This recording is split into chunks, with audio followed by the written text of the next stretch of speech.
They called him the Widower King. Every woman who entered his chamber died by dawn, every single one. Tonight, it was my turn. I stood at those iron doors, marked and forsaken, expecting nothing but the cold embrace of death. But what I found behind them wasn't a curse at all. It was something far worse, a lie built on the bones of innocent women, and a betrayal that would shake the very foundations of the frozen north. If you want to see how a cast-off bride brought a ruthless king to his knees, stick around until the end. And if you're watching from New York, London, Tokyo, or anywhere in between, drop your city in the comments and hit that like button. Let's begin. The wind that tore through Valoris was the kind that didn't just chill your skin, it bit into your bones and made a home there. I'd lived with it my whole life, 22 years of frost and disappointment, but tonight it felt different. Tonight it felt like a warning. I stood in the courtyard of my family's estate, though estate was generous for what was really just a drafty stone house with delusions of grandeur, and watched my mother fuss with the hem of my dress. Her fingers trembled, but not from the cold. She'd been trembling like that for 3 weeks now, ever since the letter arrived bearing the royal seal. "Stop fidgeting, Elara," she snapped, jerking the fabric hard enough to make me stumble. I didn't respond. There wasn't much point. We both knew what tonight was. We both knew I wasn't coming back. My father stood a few feet away, arms crossed over his barrel chest, his face carved from the same granite as the mountains that loomed over our province. He wouldn't look at me. Hadn't looked at me properly in weeks, actually. Not since he'd read the summons aloud in our drafty dining hall, his voice flat and emotionless, as if he were reading a list of grain prices instead of his daughter's death sentence. The king had made his selection. "You should be grateful," my mother said, her voice brittle as ice about to crack. "Most families would kill for this honor. Do you know how many lords offered their daughters? How many begged for the chance?" I almost laughed. Honor. That's what they were calling it now. Not sacrifice, not murder. Honor. "Mother," I said quietly, keeping my voice level. "We both know what this is." Her hand stilled on my dress. For a moment, just a brief, flickering moment, I thought she might actually acknowledge it. The truth we'd all been dancing around since the summons came. That her daughter was being sent to die. That the honor of being chosen as King Kael Draven's 8th bride was really just a prettier word for execution. But then her expression hardened, that familiar mask of aristocratic dignity sliding back into place, and she went back to adjusting invisible wrinkles in the emerald silk. "You'll do your duty," she said. "As we all must. As I did when I married your father. As every woman in our family has done for generations." Duty. Another pretty word for sacrifice. I touched the mark over my heart through the thin fabric of my dress, feeling its familiar ridge and hollow. It had appeared 3 years ago, on the morning of my 19th birthday. I'd woken to find it there. A strange silver-white scar in the shape of something that looked almost like a handprint, but wrong. The fingers were too long, stretching from just below my collarbone down to the space between my breasts. The palm was hollow, as if something had been taken from me rather than given. The physicians had no explanation. They'd poked and prodded, applied salves and poultices, muttered in concerned voices about humors and imbalances. The priests had been worse. They'd muttered about curses and divine punishment, about marks of the damned and signs of corruption. Old Father Brennan had actually refused to give me communion, claiming I carried the stain of darkness. My parents simply saw it as proof that I was already broken, unmarriageable, a burden they'd been stuck with until a miracle occurred. The king's summons had been their miracle. Why not send the broken daughter to the king who broke all his brides? At least this way they could claim honor instead of shame. At least this way my death would mean something to someone, even if that someone was just trying to curry favor with a monster. The carriage arrived just after nightfall, black lacquered wood reinforced with iron bands, pulled by 4 massive draft horses whose breath steamed in the freezing air. The royal crest was emblazoned on the door in silver, a crown pierced by 3 swords, dripping with what might have been blood or might have been icicles. With King Kael Draven, it was hard to tell the difference. The driver didn't speak when he climbed down from his seat. He simply opened the door and waited, his face hidden beneath a heavy hood lined with fur. My younger sister Mira appeared from the house, her eyes red from crying. She was only 15, still young enough to believe in fairness and justice and other childish fantasies. She ran to me and threw her arms around my waist. burying her face in my shoulder. "Don't go," she whispered. "Please, Elara, run away. We could hide you. We could—" "Mira." My father's voice cracked like a whip. "Enough." She pulled back, tears streaming down her cheeks. I wiped them away with my thumb, trying to smile. "It's all right," I lied. "Everything will be all right." She shook her head, but she didn't argue. She'd learned, as we all had, that arguing with our father was pointless. My father finally looked at me then. His eyes were empty, flat as stones at the bottom of a frozen lake. "Go," he said. "Not goodbye. Not good luck. Not even I'm sorry. Just go."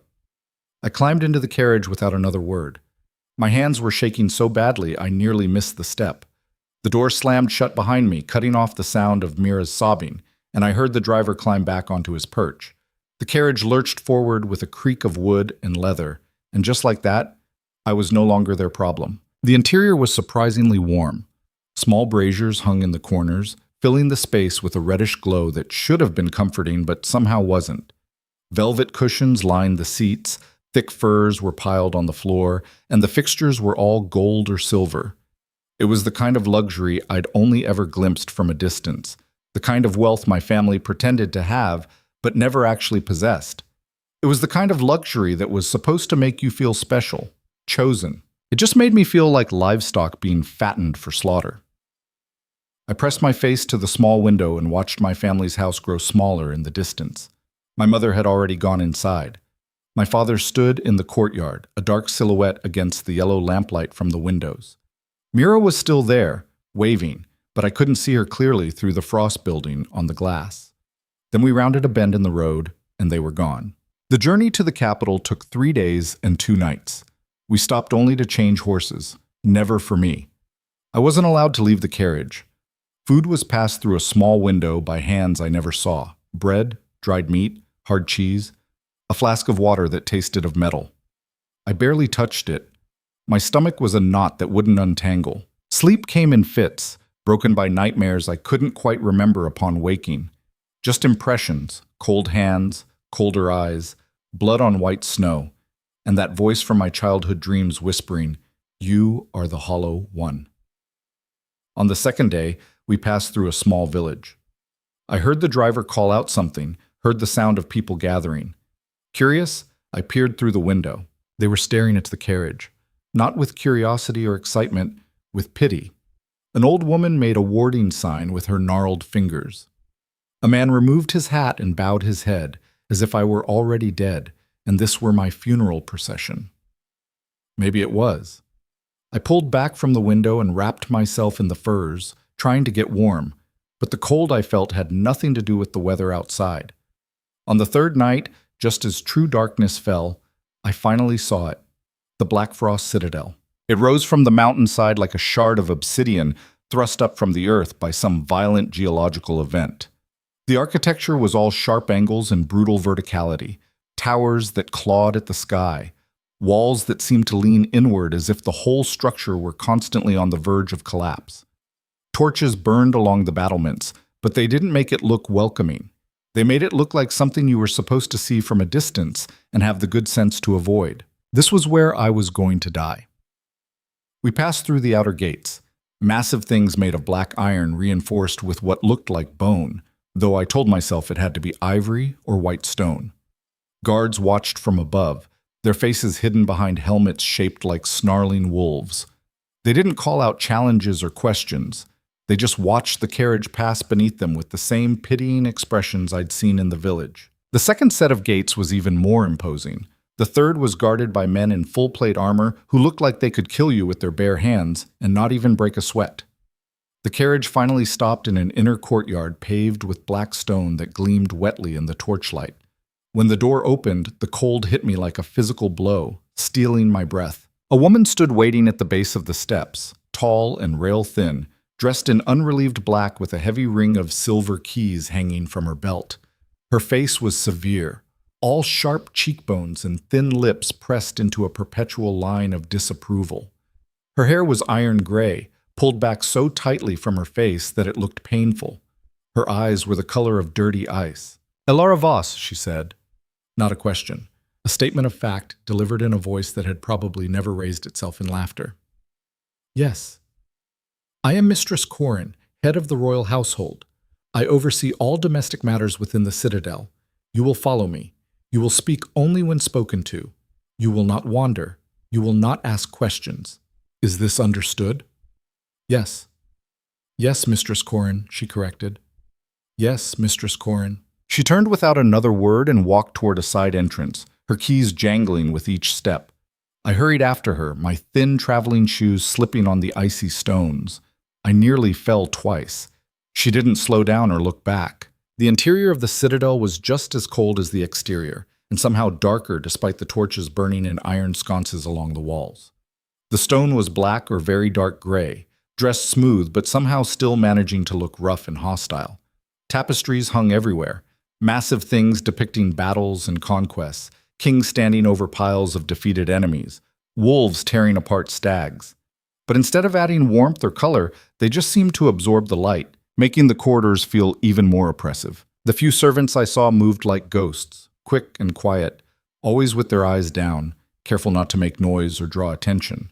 When we passed them, they pressed themselves against the walls and didn't look up until we'd gone by. Mistress Corin led me through what felt like a maze. Left turn, right turn, up a flight of stairs, down a corridor, through a doorway, up more stairs. I tried to keep track, to memorize the route, but it was hopeless. Everything looked the same, dark stone, darker tapestries, torches that gave light but no warmth. Finally, after what felt like an hour but was probably only 15 minutes, she stopped in front of a heavy wooden door banded with iron. Your chambers, she said, producing a key from her ring. You'll have tonight to prepare yourself. Tomorrow at sunset you'll be presented to His Majesty. Do you have questions? I had about 1,000 questions. What did prepare myself mean? What would the presentation entail? What happened to the other 7 women who'd been brought here before me?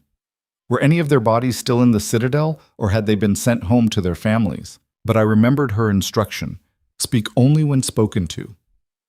No, Mistress Corin. She unlocked the door and pushed it open. Dinner will be brought to you within the hour. Do not leave this room. Do not attempt to explore the citadel. Do not call for servants unless there's an emergency. When you're needed, someone will come for you. What if I need something before then? Her expression didn't change, but her eyes went even colder. You won't. She pulled the door closed. I heard the key turn in the lock with a solid, final click. I stood there for a long moment, staring at the locked door, feeling the weight of it settle over me like a burial shroud. This was it. This was my life now, however much of it I had left. I turned and surveyed my cage. The room was larger than my bedroom back home. Actually, it was larger than my bedroom and Mira's combined. A 4-poster bed dominated one wall, draped in heavy curtains of deep blue velvet. A fireplace took up most of another wall, already crackling with a fire that filled the room with warmth and the scent of burning pine. There was a dressing table covered in bottles and brushes and mysterious feminine implements I'd never use. A wardrobe that probably held clothes I'd never wear. A small writing desk with paper and ink I'd never have time to use. It was comfortable, luxurious even. It was also a prison. I moved to the window and looked out. It was barred. Not obviously, but the decorative ironwork was definitely strong enough to keep someone from climbing out or jumping. The bars were shaped like vines and flowers, beautiful but functional. From here, I could see down into the courtyard where I'd arrived. The carriage was already gone, heading back to Valoris, back to my family and their relief at being rid of me. Beyond the courtyard, I could see the outer walls and the road that led down the mountain.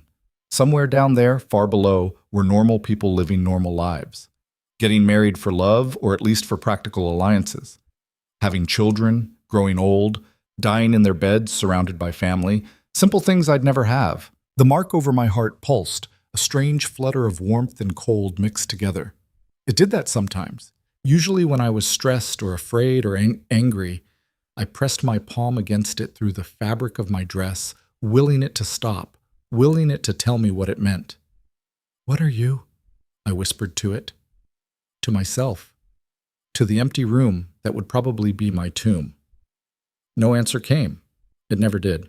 I spent the next hour sitting by the fire, trying not to think about the morning, trying not to think about the stories I'd heard about King Kyle Draven since I was old enough to understand the concept of death. He'd been married 7 times, 7 brides, each one found dead in his bed by morning.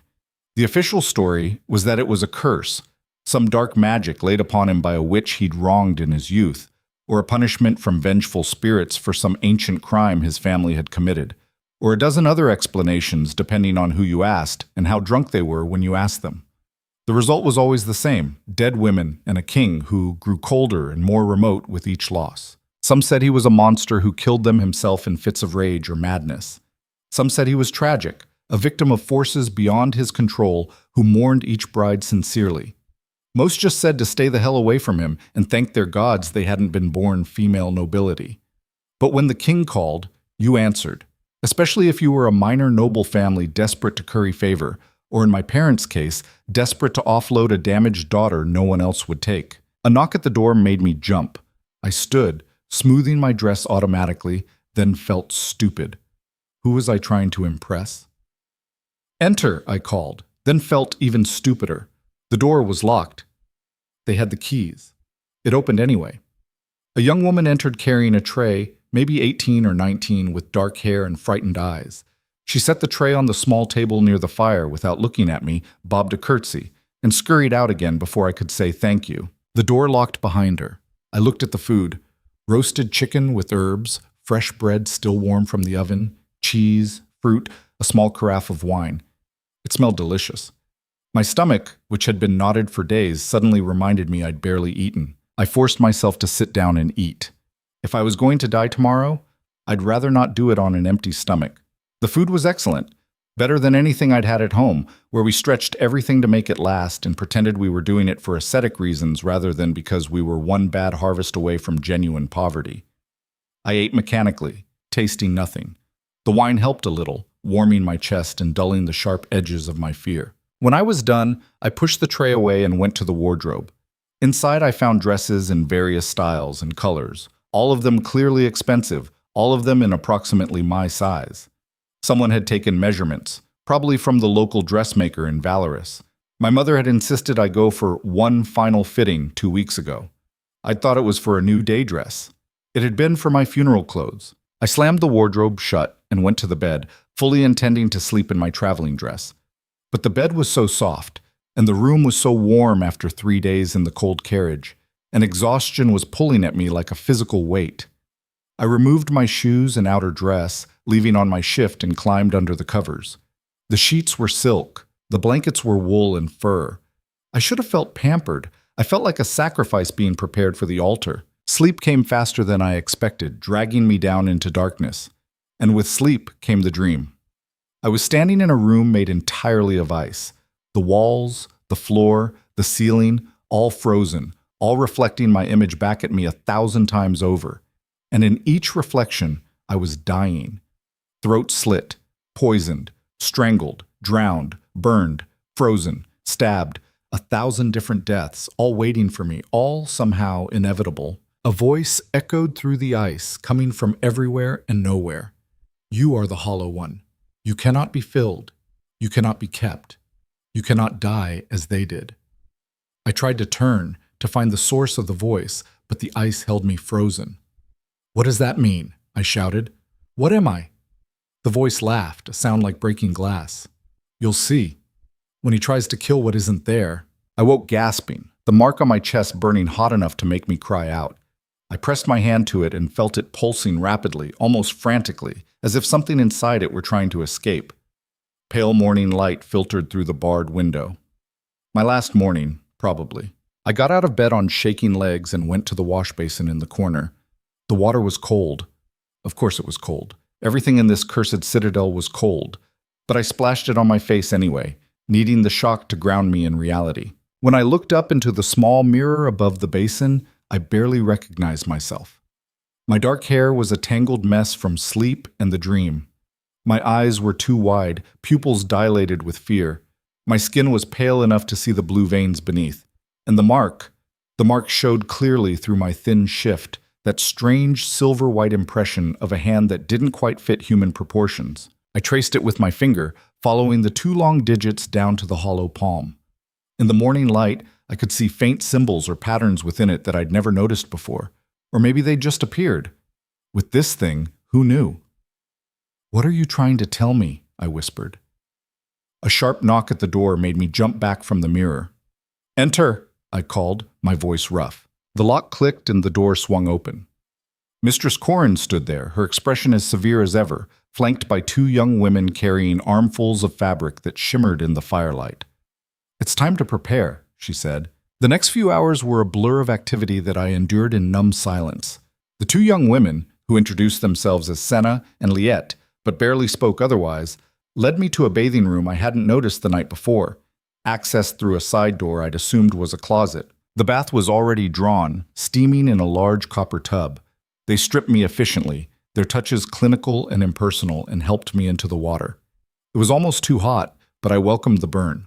At least it was something to feel other than fear. They scrubbed me with rough cloths and soaps that smelled of lavender, and something sharper I couldn't identify. They washed my hair 3 times, working some kind of oil through it that made it shine. They shaved my legs with sharp razors that made me flinch. They rubbed scented oils into my skin until I felt like a piece of fruit being prepared for a feast. Through it all, they barely spoke. When they did, it was only to give me instructions. "Lift your arm. Tilt your head back. Step out carefully." I wanted to ask them questions. Had they done this before? For the other 7 brides? Were any of them still alive to tell what happened? But their faces were closed, their eyes carefully neutral, and I didn't have the courage to break the silence. When the bath was done, they wrapped me in thick towels and led me back to the main room. The fire had been built up, filling the space with dry heat. They sat me at the dressing table and began working on my hair, combing it out and then twisting it into an elaborate style I'd never be able to replicate. Braids and curls and pins that created a construction that was part crown, part cage. Senna applied cosmetics to my face with steady hands, powder to even my skin tone, rouge for my cheeks and lips, something dark around my eyes that made them look larger and more dramatic. I watched myself transform in the mirror, becoming someone else, someone beautiful and elegant and utterly unfamiliar. When they were satisfied with my face and hair, they brought out the dress. It was stunning, deep emerald green silk that shimmered like water, embroidered with silver thread in patterns that might have been vines or might have been something more abstract. The cut was masterful, designed to flatter the female form without being overtly revealing. The sleeves were long and fitted, the waist nipped in, the skirt full and flowing. But the neckline dipped low, much lower than anything I'd ever worn, low enough that the mark over my heart would be completely visible. "Wait," I said as they began to help me into it. "This neckline, it shows the mark." Mistress Corin, who had been standing by the door observing the whole process, spoke for the first time since we'd begun. "His Majesty prefers to see what he's getting. No deceptions, no hiding. If you have flaws, he will see them." "It's not a flaw," I said, surprising myself with the sharpness in my voice. "It's a mark. I didn't ask for it." Flaw, mark, curse, call it what you wish. Mistress Corin's expression didn't change. "It will be visible. This is not negotiable." I swallowed my protest and let them dress me. The silk was cool against my skin, a strange contrast to the warmth of the fire. They fastened dozens of tiny buttons up the back, cinched a silver belt around my waist, and adjusted the skirt until it fell just so. When they were done, they stepped back. Liette, the younger of the two, with kind eyes that she kept carefully downcast, met my gaze for just a moment as she fastened a delicate silver chain around my neck. "Good luck," she whispered, so quietly I almost didn't hear her. Senna shot her a warning look but didn't say anything. Mistress Corin heard. Her expression went even harder. "Luck has nothing to do with it." Before I could ask what she meant, she turned and opened the door. "It's time. The king is waiting." The walk to the throne room felt endless and far too short at the same time. Every step was a step closer to my fate. Every corridor we passed through was one I'd never see again. Servants stopped to stare as we passed. Some looked curious. Most looked sad. One older woman with gray hair and a scarred face made a warding sign with her fingers, as if I carried plague or worse. Maybe I did. Maybe whatever curse killed the king's brides was somehow contagious. Maybe that's what the mark meant. We climbed a grand staircase, black marble veined with silver, worn smooth by centuries of footsteps. The walls here were hung with portraits of stern-looking men and women in outdated fashions. Kings and queens from generations past, I assumed. They all looked miserable. At the top of the stairs, 2 guards stood on either side of massive double doors. The doors were easily 20 feet tall, carved with intricate scenes of battle and conquest. Kings on horseback trampling enemies, warriors fighting wolves or dragons or each other, crowns made of swords and bones, cheerful. As we approached, the guards, faceless behind their wolf-shaped helmets, pulled the doors open in perfect synchronization. The throne room beyond was cavernous. The ceiling soared so high it was lost in shadow despite the dozens of braziers burning along the walls. Columns carved from black stone rose at regular intervals, each one carved with more battle scenes, more conquests, more reminders of power and violence. The floor was polished stone that reflected the firelight like dark water. And at the far end, on a dais of 3 steps, sat a throne made of black iron, and what I very much feared was bone. On that throne sat the man I was here to meet, King Cale Draven. He was younger than I'd expected, maybe 30, though it was hard to tell from this distance. His hair was dark, almost black, worn long enough to brush his shoulders. He was dressed in black and silver, formal clothes that spoke of wealth and power, but somehow looked comfortable on him, as if he were used to wearing them. Even from across the enormous room, I could feel the weight of his attention. "Approach," he said. His voice was deep, controlled, and it carried across the space without him needing to shout. The voice of a man used to being obeyed immediately and without question. I forced myself to walk forward. Each step echoed in the massive space. I was aware of others in the room now, courtiers lining the walls in their fine clothes, advisors clustered near the throne, more guards standing at attention, all of them watching me, all of them waiting to see how I'd die. I focused on the king, counting my steps. 20, 30, 40. I stopped at what I hoped was the appropriate distance, close enough to show respect, far enough to avoid presumption. My etiquette lessons from childhood felt like they'd happened to someone else. I dropped into a curtsy, bending low, keeping my head down. My legs shook, but I managed not to fall. "Elara Voss," the king said, "of House Voss, the Valeris province." "Yes, your majesty." My voice came out steadier than I'd expected. "Rise." I did slowly, and forced myself to meet his gaze. Up close, he was striking rather than handsome. His face was all hard angles, sharp jaw, high cheekbones, a straight nose that had been broken at least once, a mouth that looked like it had forgotten how to smile. His eyes were gray. Not blue-gray or green-gray, but true gray, the color of storm clouds and steel and winter sky just before snow. Those eyes were looking at me with an intensity that made me want to step back.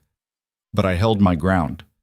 He studied me the way you'd study a horse at market, appraising, clinical, noting strengths and weaknesses with equal dispassion. His eyes traveled from my face down to my throat, paused at the neckline of my dress, lingered on the mark over my heart. His expression didn't change, but something flickered in those gray eyes. Interest, maybe. Or recognition. "What is that?" he asked, gesturing to the mark. "I don't know, your majesty. It appeared 3 years ago on my 19th birthday. Physicians and priests examined it, but no one could explain it or remove it." "Does it hurt?" "Sometimes it pulses, gets warm or cold, especially when I'm afraid or angry." "Is it pulsing now?" "Yes, your majesty." "Show me." I hesitated, then reached up and pulled the neckline of my dress down slightly, revealing more of the mark. It was pulsing visibly now, a faint silver glow beneath my skin, following the rhythm of my racing heart. The king leaned forward slightly, his eyes narrowing. For a long moment, he was silent, studying the mark with an intensity that made me feel like an insect pinned to a board. Then he sat back. "Interesting," he said. Then to Mistress Corin, who stood at the edge of the dais, "She'll do." That was it. No interview, no questions about my family or my education or my character. Just those 3 words delivered in a tone that suggested he'd selected a piece of furniture. Mistress Corin bowed. "Of course, your majesty. Shall I prepare the eastern chambers as—" "Tonight," the king interrupted, his eyes still on me. The usual arrangements. My chambers, not the eastern wing. A murmur went through the assembled courtiers. I saw heads turn, heard whispered protests quickly stifled. One advisor, an older man with white hair and official-looking robes, stepped forward. Your Majesty, perhaps it would be wise to wait, to observe proper— Tonight, the king repeated, his voice going cold. Is there a problem, Lord Theron? The advisor paled and stepped back. No, Your Majesty, of course not. Good. The king's eyes swept the room. You're all dismissed. For a moment, no one moved. Then Mistress Corrin began herding the courtiers toward the doors, her keys jangling authoritatively. The advisors followed, some casting glances back at me that ranged from pity to curiosity. The guards remained at their posts, but they might as well have been statues for all the humanity they showed. Within minutes, the throne room was empty except for the king, Mistress Corrin hovering near the exit, and me. The king rose from his throne. He was tall, easily 6 feet, perhaps more, and moved with the kind of fluid, controlled grace that came from years of weapons training and combat. There was no wasted motion, no awkwardness, just efficiency. He descended the dais steps and approached until he was standing directly in front of me, close enough that I could see the details I'd missed from a distance. The scars on his hands, thin white lines across his knuckles, a thicker one across his left palm, a faint scar along his jaw, barely visible, the silver threading through his dark hair at his temples. The face of a man who'd seen battle and survived. You're afraid, he observed. There didn't seem to be any point in lying. Yes, good. You should be. He reached out and touched the mark over my heart with one finger. His hand was cold, but then everything in the citadel was cold. Do you know what happens to my brides? They die, Your Majesty. Yes, all 7 of them, dead by morning. He pulled his hand back. Do you know why? I've heard it's a curse, punishment for some ancient crime, or a witch's revenge. Stories vary. Stories always do. His gray eyes searched my face. Do you know why you're here? The real reason? I could have lied. Could have said something about honor or duty or believing in fate. Instead, I told the truth. My family wanted to be rid of me. You gave them an excuse that let them pretend it was noble. Something that might have been respect flickered in his eyes. At least you're honest. That's more than most. He turned to Mistress Corrin. Make sure she eats something substantial. I don't want her fainting tonight. And send up wine. The good wine, not the vinegar we serve to the ambassadors. Yes, Your Majesty. He looked back at me. Sunset, my chambers. Mistress Corrin will escort you. Then he walked away, his boots echoing on the stone floor. A side door I hadn't noticed before opened and closed, and he was gone, leaving me standing alone in the massive throne room with my heart hammering and the mark over my chest pulsing like a second heartbeat. Mistress Corrin took my arm, her grip firm but not painful. Come. She led me back through the maze of corridors, but this time the walk felt different, heavier, more final. This was it.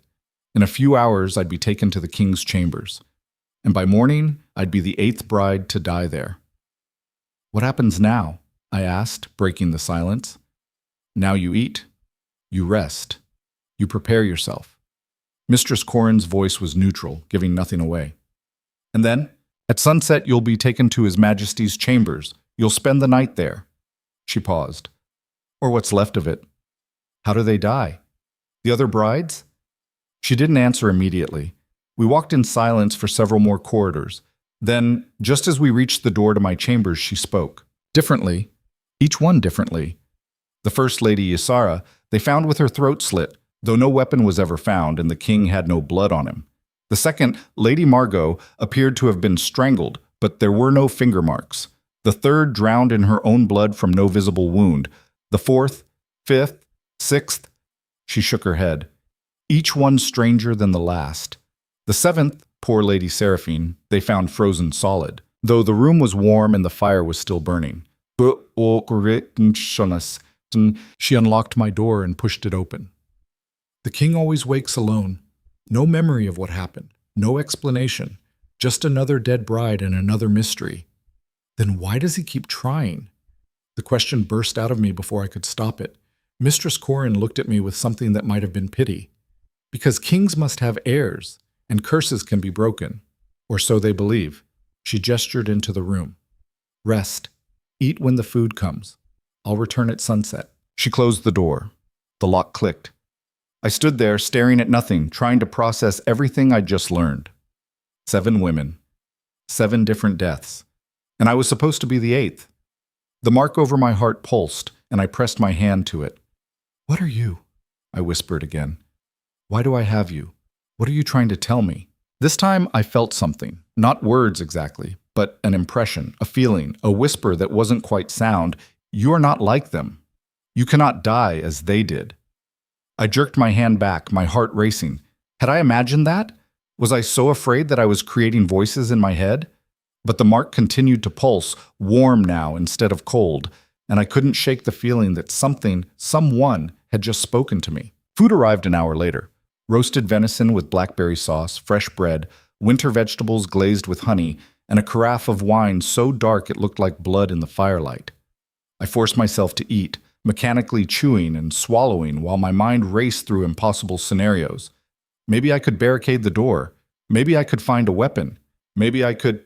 What? Fight a king? In his own castle? Surrounded by his guards? The wine helped dull the panic, at least. I drank more than I should have, feeling the warmth spread through my chest and limbs. The mark pulsed steadily, that strange rhythm that felt almost like a second heartbeat now. I pressed my palm against it, trying to understand what it was trying to tell me. You cannot die as they did. If that voice had been real, and I still wasn't sure it had been, what did it mean? That I'd die differently? That was hardly comforting. Or did it mean something else entirely? The afternoon crawled by. I tried to rest, but sleep wouldn't come. Every time I closed my eyes, I saw those portraits in the corridor. 7 dead women.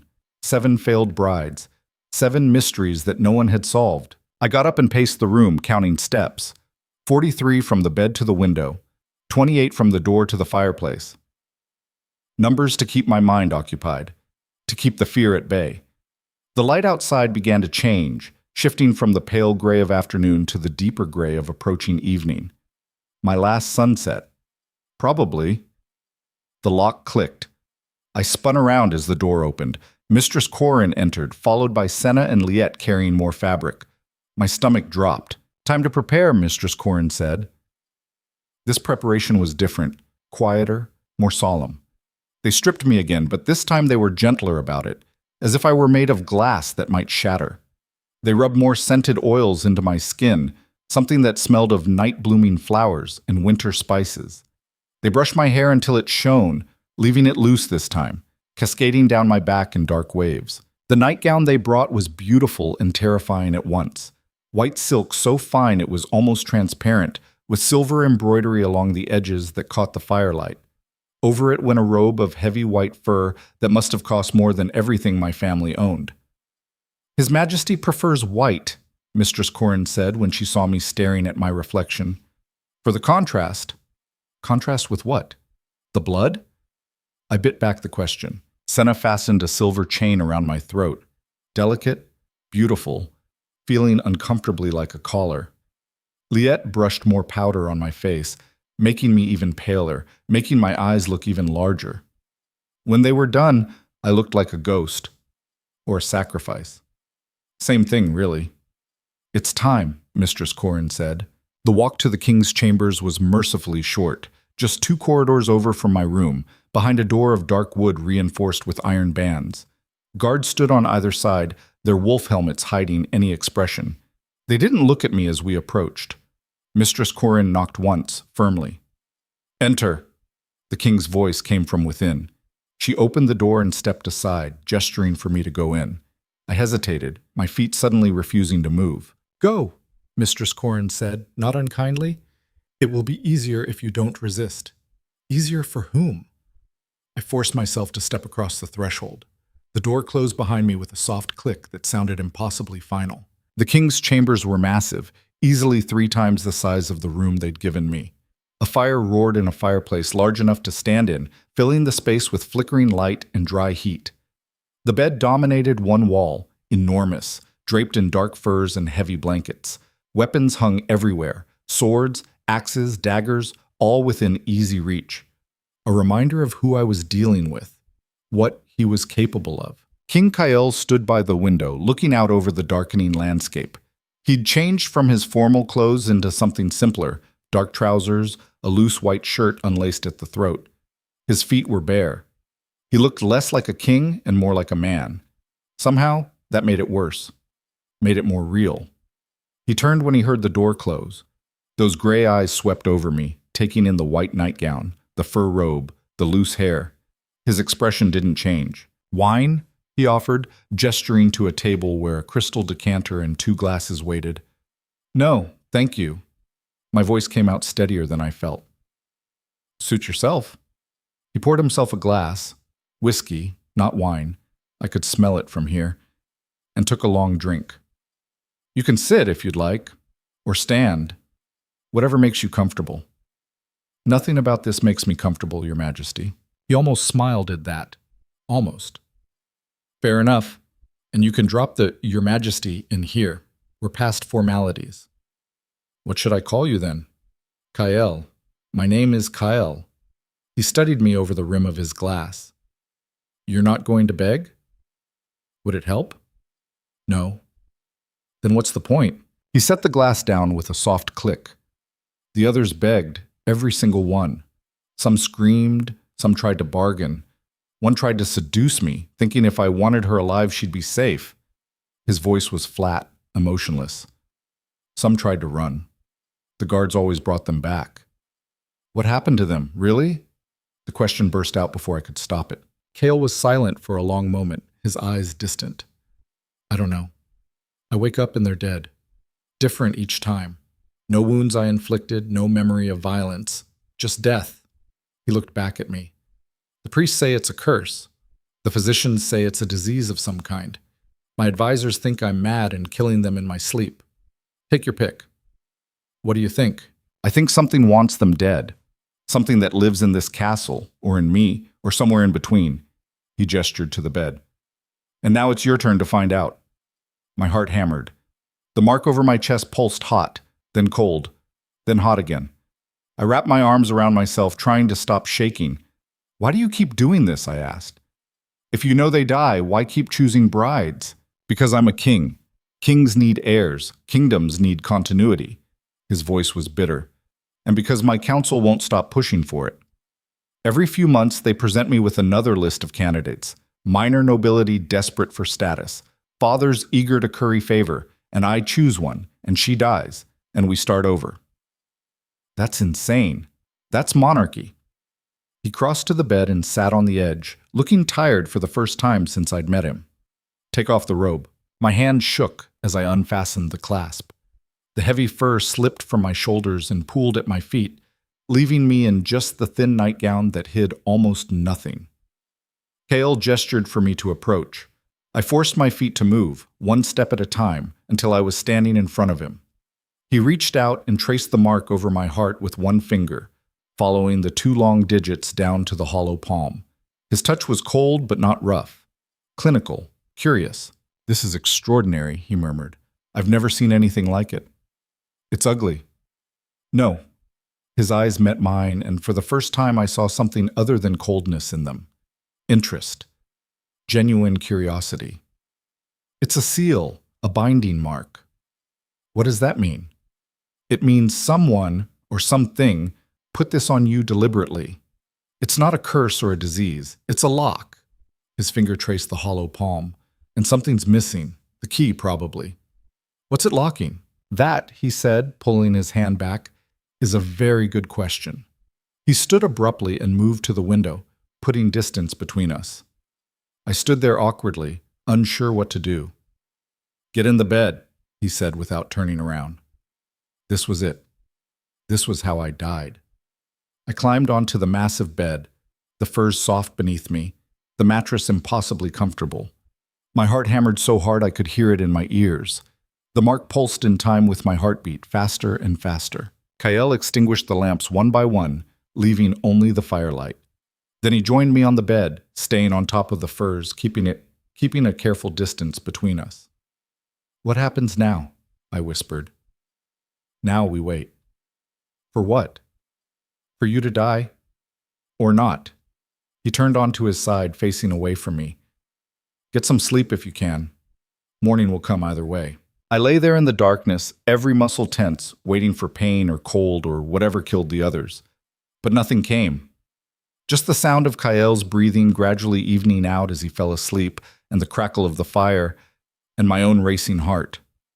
Hours passed. The fire burned lower.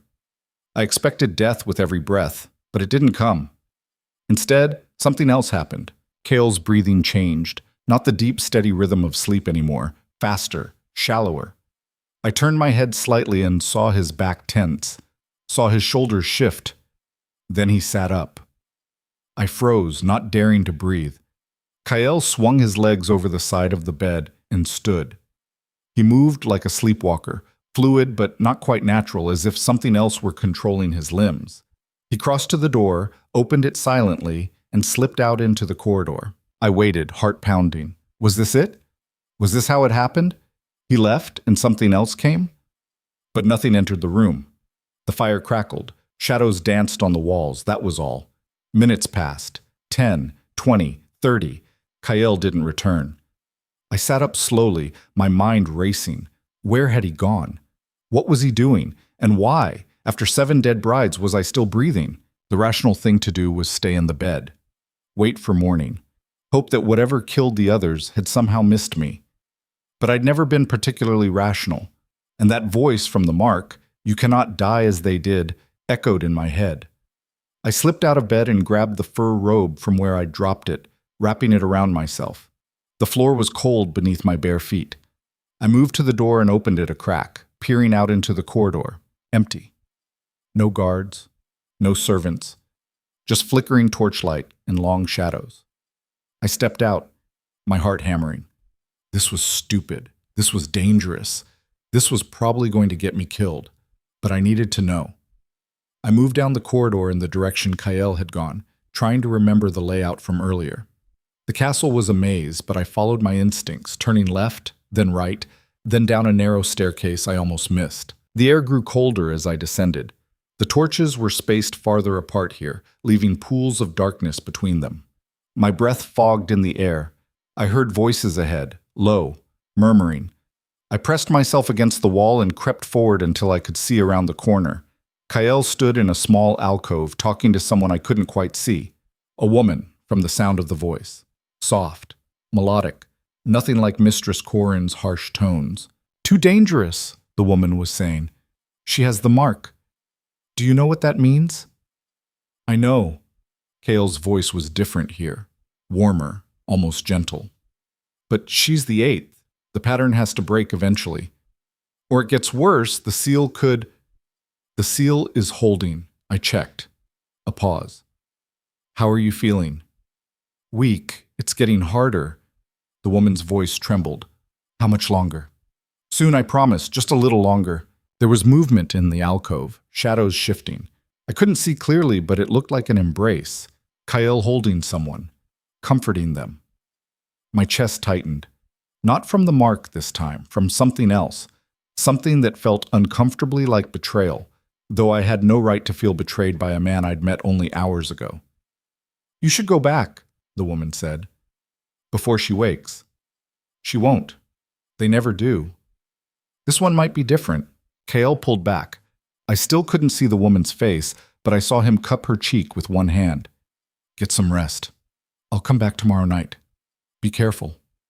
Always." Kael turned and started back up the corridor, toward me. I ran.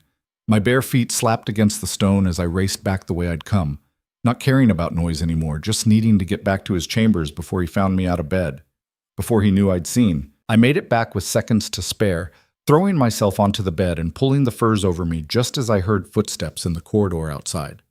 The door opened, closed. Footsteps approached the bed. I kept my breathing steady, my eyes closed, feigning sleep. Kael stood there for a long moment. I could feel him watching me.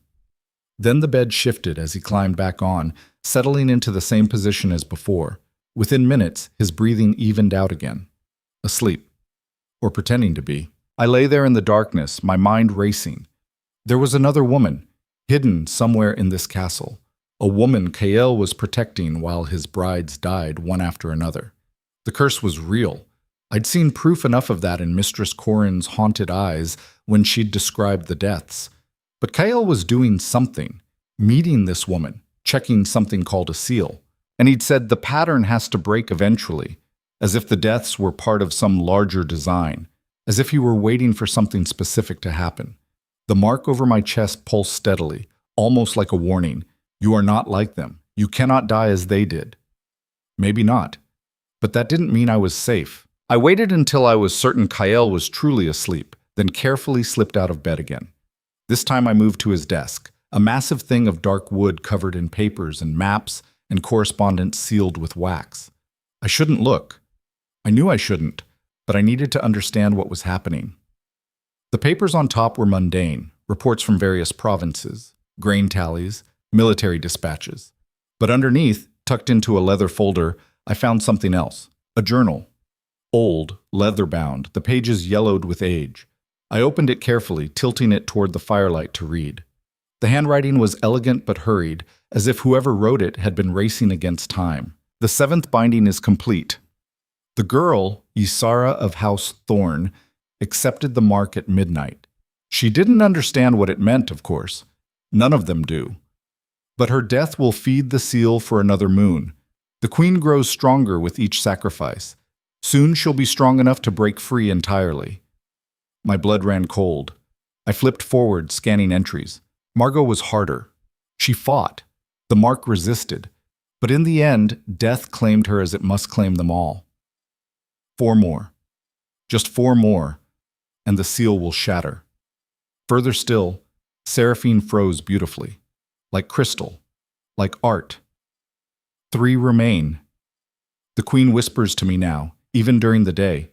She promises me power beyond imagining when she's free. All I have to do is finish the pattern. The last entry was dated a week ago. Number 8 arrives tomorrow. Elara Voss. She already bears a mark, a seal of her own, though she doesn't know it. This could be the one. This could be the key that breaks everything wide open, or it could be the lock that binds it shut forever. Either way, tomorrow night we'll know. The journal slipped from my hands and hit the floor with a soft thud. Kael's breathing changed. I spun around to find him sitting up, looking directly at me. "You're supposed to be asleep," he said quietly. "You're supposed to be a king, not a murderer." The words came out sharper than I intended, fueled by fear and betrayal and rage. He stood slowly, moving around the bed toward me. I backed up until I hit the desk. "You followed me," he said. Not a question. "You left, in the middle of the night, while I was supposed to be dying." I gestured at the journal on the floor. "What is this? What have you been doing?" Kael looked at the journal, then back at me. Something shifted in his expression, the careful control cracking just slightly. "That's not mine," he said. "It was in your desk." "It was in my father's desk, which became my desk when he died." He bent and picked up the journal, handling it like something poisonous. "I found it 3 months ago, after Seraphine." "Then you know. You know what's happening. I know what my father did, what he thought he was doing." Kael's jaw tightened. He believed that sacrificing women with potential for magic would strengthen some queen, some entity trapped in the castle's foundations. He believed it would make our kingdom powerful. Make him powerful. "And you just continued his work?" "No." The word came out sharp. "I stopped it. After I found this, I stopped. Seraphine was the last." He looked at me. "Until my council forced my hand. Until they threatened civil war if I didn't produce an heir. Until I had no choice." "There's always a choice. Not for kings." He set the journal on the desk.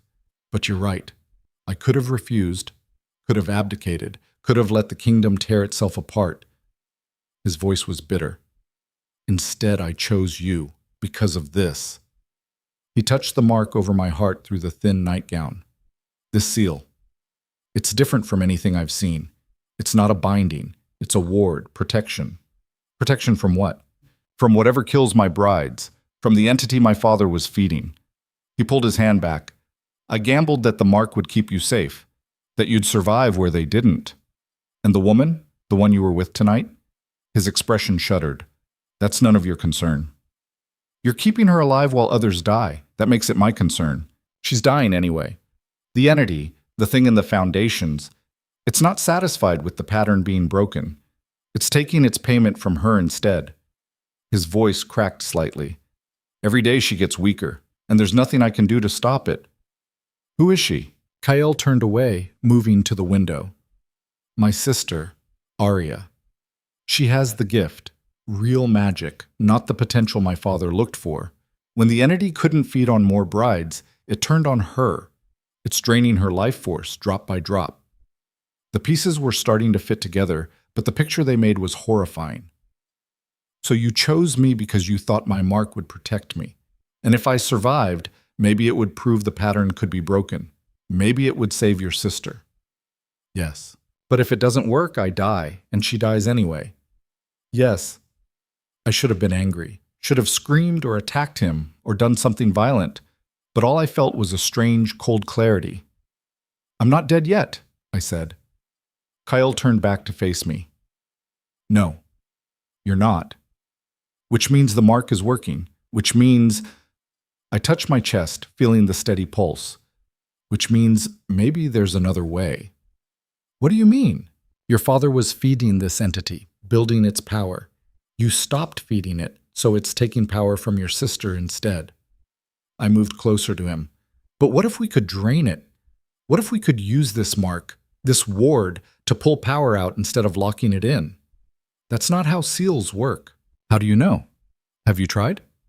I pulled the neckline of my nightgown down, exposing the full mark. It was glowing brighter now, pulsing with silver light. This thing has been on me for 3 years.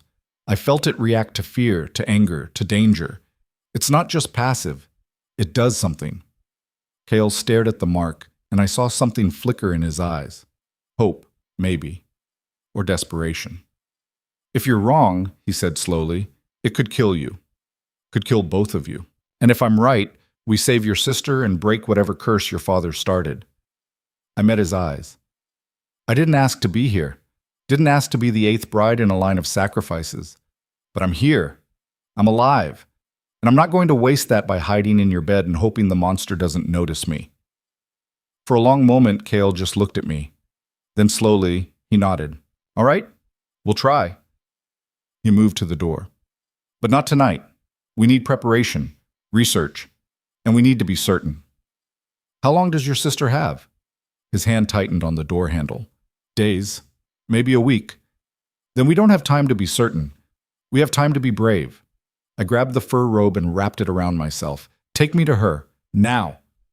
Kale hesitated, and I saw the war playing out behind his eyes. Duty versus desire, caution versus desperation. Finally, desperation won.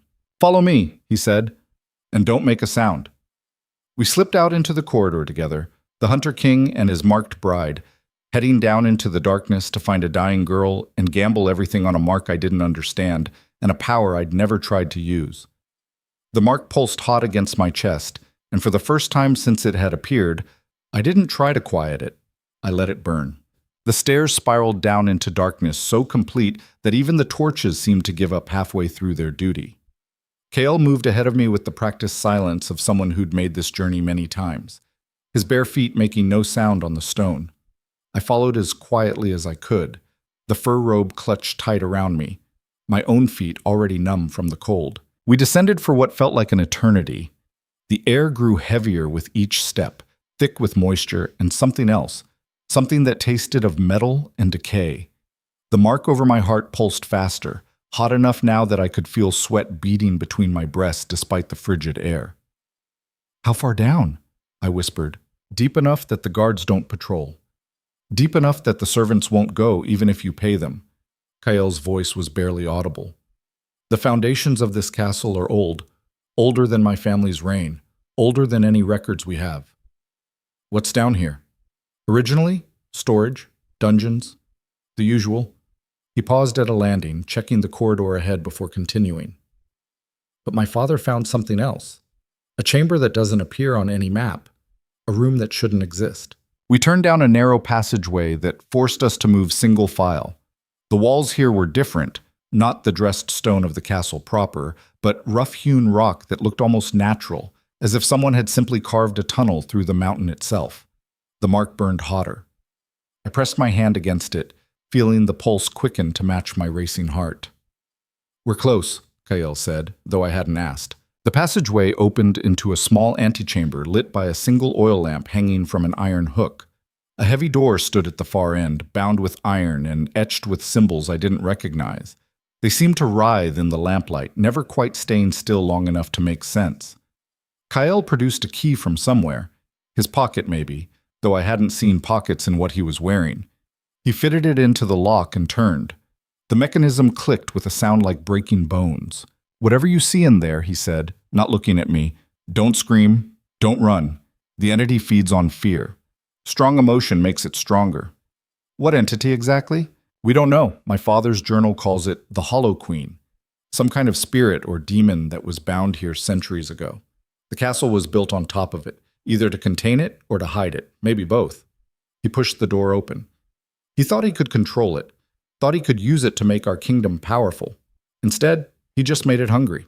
The room beyond was larger than I'd expected, carved from the living rock. More lamps hung from hooks along the walls, casting a dim, golden light that seemed to struggle against the darkness. In the center of the room stood a bed, a real bed, not a cot or a pallet, with proper linens and pillows. On that bed lay a girl who couldn't have been more than 16. She was tiny, barely 5 feet tall, with hair so pale it was almost white spread across the pillow like spilled milk. Her skin had the translucent quality of fine porcelain, blue veins visible beneath the surface. Her eyes were closed, her breathing so shallow I had to watch carefully to see her chest rise and fall. She looked like she was already dead. "Arya?" Kael said softly, moving to her side. He took her hand, which looked impossibly small in his. "I've brought someone." The girl's eyes opened slowly. They were the same gray as Kael's, but paler, washed out. When she saw me, something flickered in them. Surprise, maybe? Or fear? "Another bride?" Her voice was barely a whisper, but it carried an unexpected strength. "You actually went through with it?" "This one's different." Kael gestured for me to come closer. "Show her." I moved to the other side of the bed, my legs shaking. Up close, I could see the marks on Arya's skin, thin lines of silver that traced across her arms, her throat, disappearing beneath the blanket. They pulsed faintly, in the same rhythm as the mark over my heart. "What are those?" I asked. "The price of breaking the pattern." Arya's gaze fixed on my chest, where the mark was glowing visibly through the thin nightgown. "Your seal, it's active." "You can see it?" "I can see everything now. The magic, the bindings, the entity underneath us, feeding." She tried to sit up, but Kael gently pushed her back down. "Don't. You'll just make yourself weaker." "I'm already weak. What's a little weaker?" But she stayed down, her breathing labored from even that small effort. "What's your name?" "Elara. Elara Voss." "Well, Elara Voss, do you know what that mark on your chest is?" Kael said it's a ward, protection. Arya laughed, a sound like breaking glass. "It's protection, yes, but not the way you think. It's not protecting you from external threats. It's protecting the world from you." The air seemed to leave the room. I looked at Kael, but his expression was unreadable. "What does that mean?" I demanded. "It means whatever gave you that mark did it to seal something inside you, something powerful, something that could be dangerous if it got out." Arya's eyes were fever bright now. "I can feel it even from here. Old magic, wild magic, the kind that doesn't follow rules or listen to reason." "That's insane. I'm nobody. I don't have magic." "You didn't, but something gave it to you, or put it in you, and someone, probably whoever did the giving, decided it needed to be locked away." She coughed, a wet, rattling sound. "The question is, do you want to keep it locked?" I looked down at the mark, at the silver-white outline of that impossible hand. "If I unlock it, what happens?" "Honestly, no idea. Could be wonderful. Could be catastrophic. Could be both." Arya's smile was grim. "But if you're willing to try, I might know a way to use it against the Hollow Queen. Drain her power before she drains me." "How?" "The entity feeds on death. specifically on the moment of transition between life and death. That's why Kael's father chose brides, young women, full of life and potential. At the moment they should be starting new lives. The contrast makes the death sweeter, the power stronger. She gestured weakly at the marks on her arms. When the sacrifices stopped, it started feeding on me instead, taking tiny sips, drop by drop, making each one last. But I'm still alive, I said. I didn't die. Exactly. You broke the pattern just by surviving. And that mark of yours, it's been eating at the entity all night. I felt it. It got weaker. Arya's hand found mine, her fingers ice cold. If we can amplify that effect, we might be able to drain it completely. Kill it before it kills me. And if it doesn't work, then we both die, probably, and Kael gets to add 2 more bodies to his collection. She squeezed my hand. But I'm dying anyway. At least this way I go down fighting. I looked at Kael. You knew about this plan. No. Arya and I haven't spoken about strategy. I've been trying to keep her comfortable while I searched for another solution. He ran a hand through his hair, frustration evident. Every book I've read, every scholar I've consulted, none of them have answers. The entity is too old, too powerful, too alien.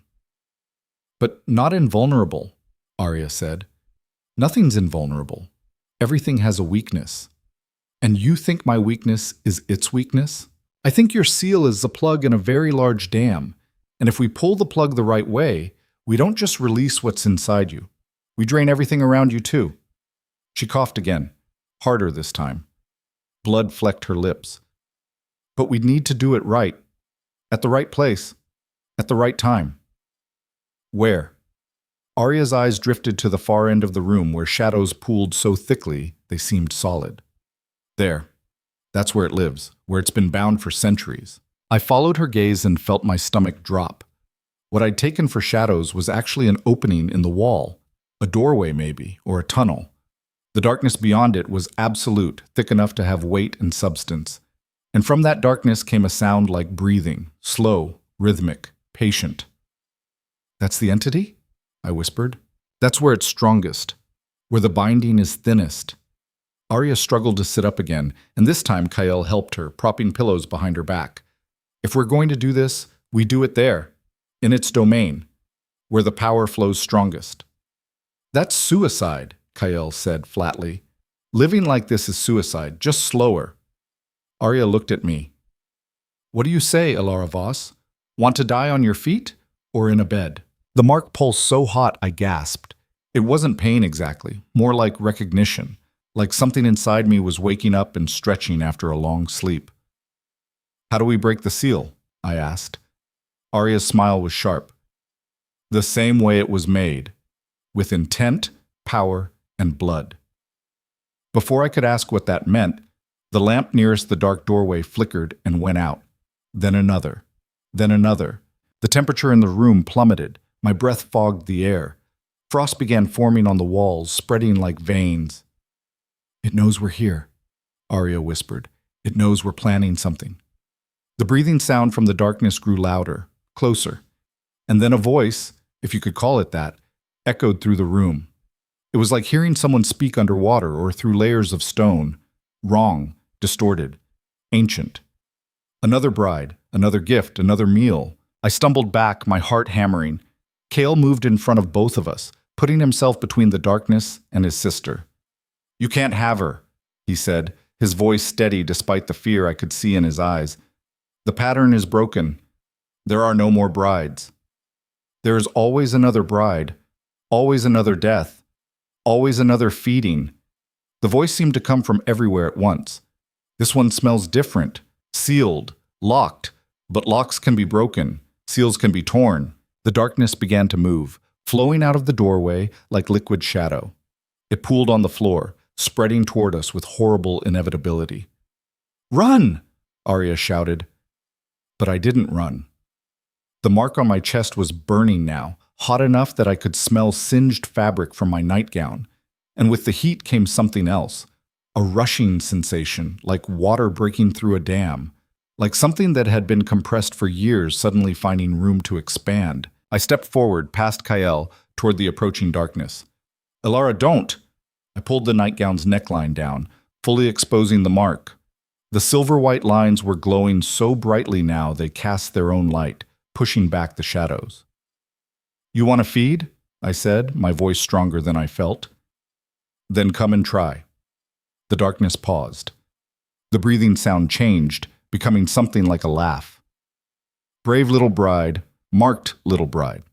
What do you think you can do?" "I don't know yet, but I guess we're about to find out."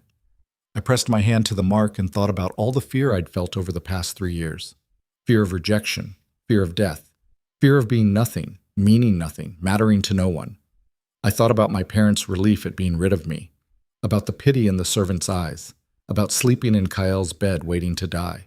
And then I thought about something else, about Mira crying in the courtyard, about the determination in Arya's fever-bright eyes, about the possibility, however slim, that I might actually be able to do something that mattered.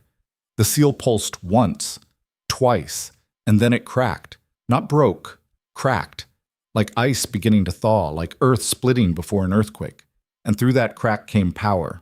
It hit me like a physical blow, driving me to my knees.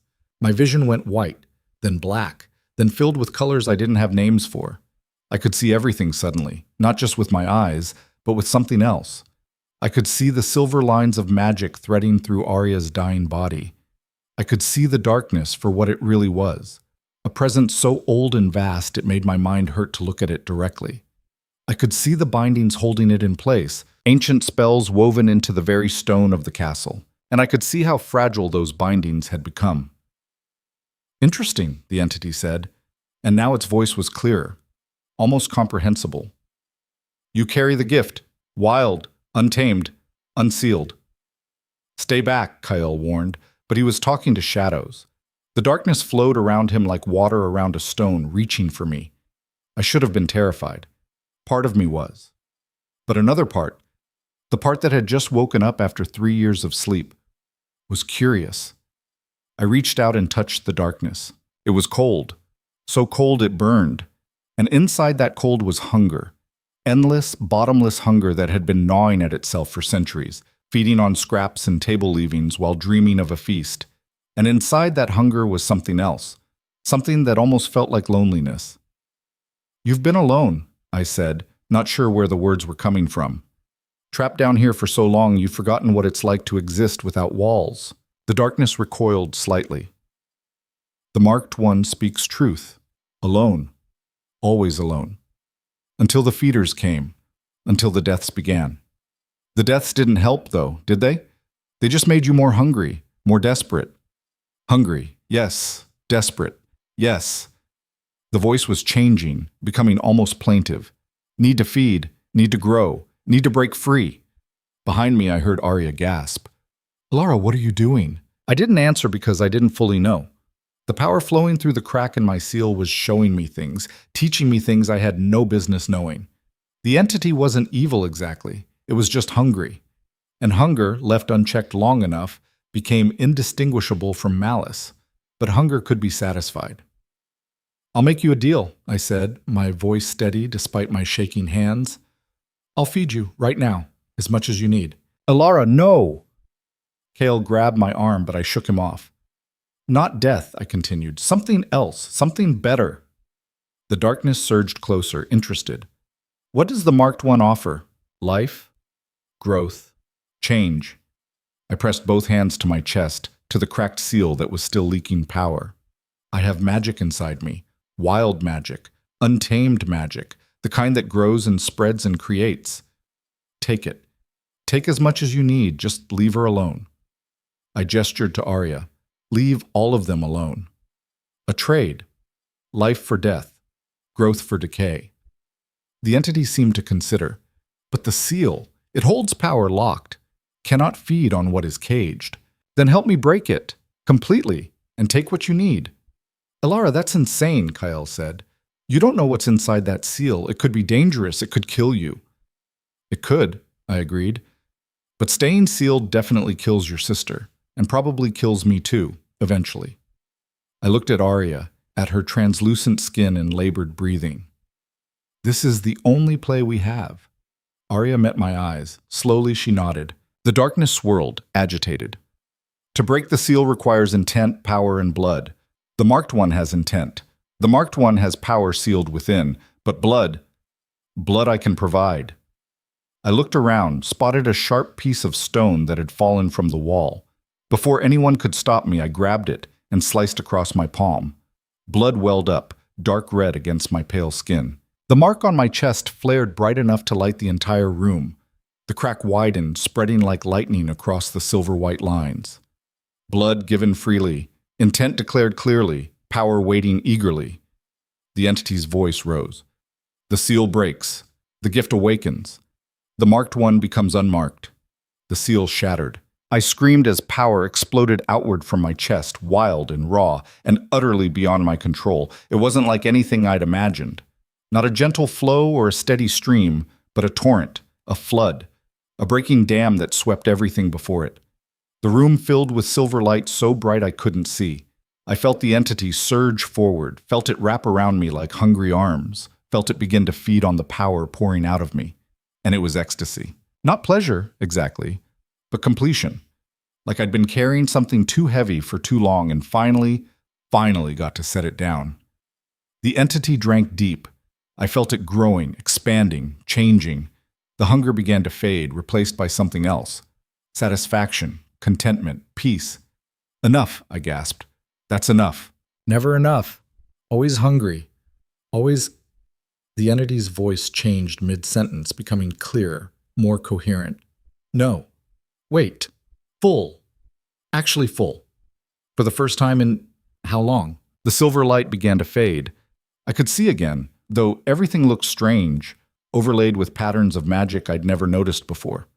The entity was still there, but it had pulled back. No longer a threatening mass of shadow, but something more defined, almost like a person, if you squinted and didn't look too closely. What happened? Kyle asked, his voice shaken. I fed it, I said, swaying on my feet. Gave it what it needed. But the power, where did all that power come from? From me. It was always in me. The seal was just holding it back. I touched my chest, feeling for the mark. It was still there, but changed. The silver-white lines had turned gold, and the hollow palm had filled in with symbols I couldn't quite read. Someone put this in me, sealed it away. I need to know who. I need to know why. Arya made a sound, something between a laugh and a sob. Elara, look at me. I turned to find her sitting up in bed, unsupported. The translucent quality of her skin was fading. Color was returning to her cheeks. The silver marks on her arms were dimming, shrinking, disappearing. It's working, she breathed. It's actually working. I can feel it. The drain has stopped. It's not feeding on me anymore. Because it fed on me instead, I said. And I gave it enough that it doesn't need to take anymore. Not for a while, at least. The entity, I couldn't keep thinking of it as just darkness anymore. Not when it had a voice and wants and could make deals, spoke again. The marked one has given gift freely given, freely received. The entity is satisfied. The hunger sleeps. The bindings feel different now. Different how? Kael asked, his hand on his sword hilt, even though I doubted steel could hurt something made of shadow and hunger. Looser, weaker. The marked one's power has changed them, eroded them. The entity could break them now if it wished. I felt my stomach drop. Don't, please. If you break free, would rampage, would destroy, would kill? The entity almost sounded amused. Perhaps, or perhaps the entity, having fed well for the first time in centuries, would simply wish to exist, to be, without hunger driving every thought and action. Can I trust that? Can the entity trust that the marked one will return? Will feed again when hunger returns? The shadows rippled. Trust is a strange thing between a human and a bound entity. But the entity felt something in the marked one's power, not just sustenance, connection. The marked one's magic tastes of kinship. I didn't understand what that meant, but before I could ask, footsteps echoed from the passage behind us. Lots of footsteps. Running. Kael swore and moved to the door. Someone must have felt the power discharge. The guards. The door burst open. Armed men poured in, at least a dozen of them, swords drawn. And behind them came Mistress Corin, her face twisted with fury. Seize them, she commanded. The king and the bride both. And the witch girl, all of them. Mistress Corin, what is the meaning of this? Kael demanded, his voice sharp with royal authority. The meaning, Your Majesty, is that you've gone too far. She gestured at Arya. Keeping your sister hidden was one thing, feeding the entity was another. But this? She pointed at me, at the glowing mark on my chest. Releasing wild magic in the heart of the castle? Destabilizing the bindings? You've endangered everyone. The bindings are fine. The entity is fed. It's not a threat. For now. But what about tomorrow? Next week? Next month? Mistress Corin's eyes were hard. The council has discussed this possibility. If you proved unable to control the situation, we have orders. Orders from whom? From Lord Theron and the rest of the council.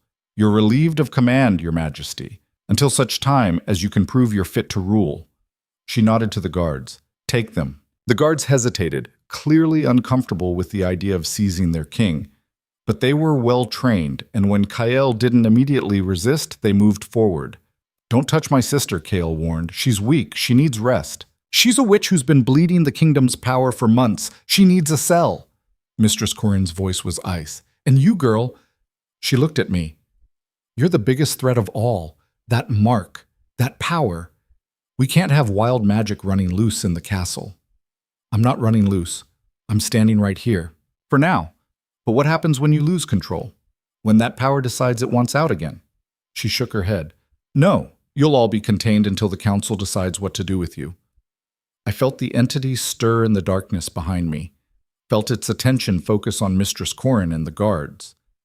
The harsh woman threatens the marked one who feeds, the marked one who gives. The entity's voice was dangerous now.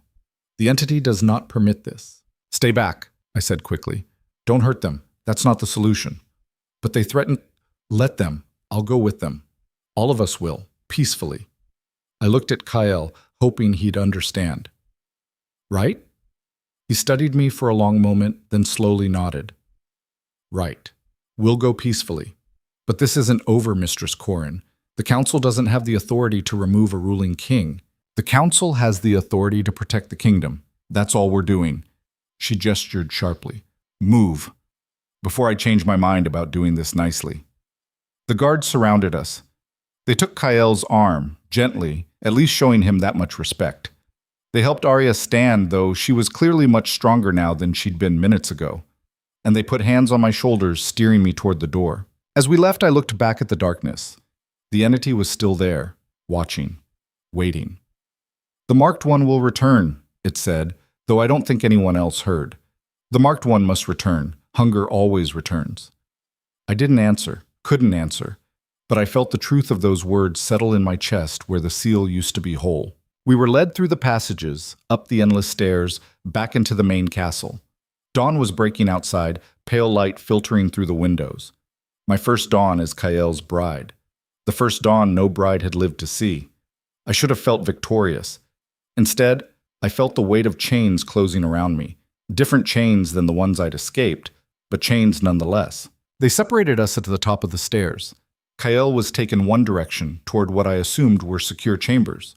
Arya went another way, supported by two guards who looked terrified of touching her. And I was marched to a third destination. Not back to the comfortable room I'd woken in. This was smaller, darker, with bars on the window and a lock on the outside of the door. A cell, really, even if it had a bed and a chair. For your own safety, Mistress Corin said, as the guards pushed me inside. And everyone else's. The door slammed shut. The lock clicked. I stood in the center of the small room, looking down at my hands. My cut palm had already healed, the wound closed as if it had never been. And the mark on my chest, no longer a seal, no longer a curse, but something new entirely, pulsed steadily, full of power I didn't understand and couldn't control. I'd survived the night. I'd broken the pattern. I'd saved Arya and fed an ancient entity and awakened magic that had been sleeping for 3 years. And now I was a prisoner in the castle of the man who'd chosen me to die, held by a council that saw me as a threat, watched by an entity that would get hungry again. I'd wanted my life to start, to mean something. Careful what you wish for. The mark pulsed once, warm against my chest, and I heard, or thought I heard, that underwater voice from below. The marked one is not alone. The entity remembers. The entity waits. I sank onto the narrow bed and wrapped my arms around myself, feeling the power simmer just beneath my skin. They thought they'd contained me. They had no idea what they'd just unleashed. The first 3 days in the cell passed in a haze of hunger and cold, and the constant gnawing awareness of power coiled beneath my skin like a snake waiting to strike. They brought me food, thin gruel and stale bread, but I could barely eat. The magic inside me seemed to feed on something else entirely, something I didn't know how to provide. On the 4th day, Mistress Corin came herself. She stood outside the bars, her expression unreadable, keys jangling at her belt. "You look terrible." Prison doesn't agree with me. I pushed myself up from where I'd been lying on the narrow bed, trying not to show how much the effort cost me. "What do you want?" "To see if you're still human." She studied me with those cold eyes. "The council was concerned you might have transformed into something else, something dangerous." "More dangerous than I already am?" "That remains to be seen." She produced a key and unlocked the door, but didn't enter. "You have a visitor? 5 minutes. I'll be watching." She stepped aside and Arya slipped into the cell. The change in her was startling. 4 days ago she'd been translucent, dying, barely able to sit up. Now she looked almost healthy, color in her cheeks, strength in her movements. The silver marks on her arms had faded to thin white scars. "You look better," I said. "I feel better. Actually better, not just pretending." She sat on the bed beside me, keeping her voice low. "How are you?" "Trapped, angry, confused." I gestured at the mark on my chest, visible through the rough prison shift they'd given me. "This thing won't stop pulsing. It's like it's trying to tell me something, but I don't speak the language." "It's not trying to tell you something. It's trying to teach you." Arya took my hand and I felt a jolt, her magic recognizing mine, or vice versa. "The power inside you needs direction, purpose. Without it, it just builds and builds until it has to go somewhere." "What happens when it does?" "Honestly, I don't know. But probably nothing good." She glanced at the door where Mistress Corin was pretending not to listen. "Kale sent me. He's still under house arrest, but they're letting him conduct some business. He wants you to know he's working on getting you released." "Why? I'm not his bride anymore. I'm not anybody. You're the woman who saved his sister's life and fed an ancient entity that's been terrorizing his kingdom for generations. I'd say that makes you somebody." Arya's grip tightened on my hand. "And you're the only person who might be able to help with what's happening." "What's happening?" She leaned closer, her voice dropping to barely a whisper. "The entity isn't satisfied. It's fed, yes, but it's also awake now in a way it hasn't been for centuries. And it's testing the bindings, pushing at them. The council is panicking because they can feel it, and they blame you." "Of course they do. But here's the thing, they're right to be scared, just not right about the solution." Arya's gray eyes were intense. "They want to kill you. Think that if they eliminate the source of the wild magic, the entity will go back to sleep." My stomach dropped. "Will it?" "No. If anything, it'll make things worse. The entity is connected to you now. It knows your taste, your signature. If you die, it'll go into a frenzy trying to find that same sustenance elsewhere." She paused. "Which means it'll probably break free entirely and tear through the castle looking for anything similar, which means me, since I have magic too, and then probably half the kingdom. So I'm trapped. If I live, I'm a threat. If I die, I'm a bigger threat. Not if you learn to control it, to direct the power instead of just letting it leak out." Arya stood, checking the door again. "Time's almost up. Listen, tonight, around midnight, there's going to be a shift change in the guards. 3 minutes when no one will be watching this corridor. Can you break the lock?" "I don't know how. Figure it out. Because if you can get out, I can get you to the entity, and it can teach you what you need to know." She moved to the door, then looked back. "The council meets at dawn to decide your fate. That gives you 6 hours." "And if I can't break the lock?" Arya's expression was grim. "Then you'd better hope Kael's eloquent enough to save you, because I'm not." Mistress Corin opened the door. Time. Arya left without another word. The lock clicked shut behind her, and I was alone again with my racing thoughts and the power that wouldn't stop building in my chest. I spent the next hours trying to understand what Arya had meant. Direct the power. Control it. But how? I'd never been trained in magic. Never even believed in it until 3 years ago when this mark appeared. I pressed my palm to the golden lines and tried to feel what was underneath. Not just the surface heat, but deeper. The source. At first, nothing. Then gradually, I began to sense it. A well of something vast and deep, like standing at the edge of an ocean and knowing that what you could see was nothing compared to what lay beneath. The power wasn't just in me. It was me, or I was it, the distinction no longer clear. "All right," I whispered. "If you want out so badly, let's try this on my terms." I focused on the lock. Simple iron, old but sturdy.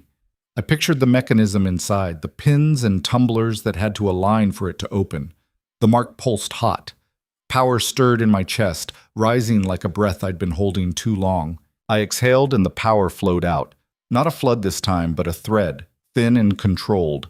I directed it toward the lock, feeling for the metal, the mechanism, the spaces between. The lock clicked, then clicked again. Then the door swung open. I stared at it, my heart hammering. I'd done that. Me. With magic I didn't understand but was learning to use. The corridor outside was empty.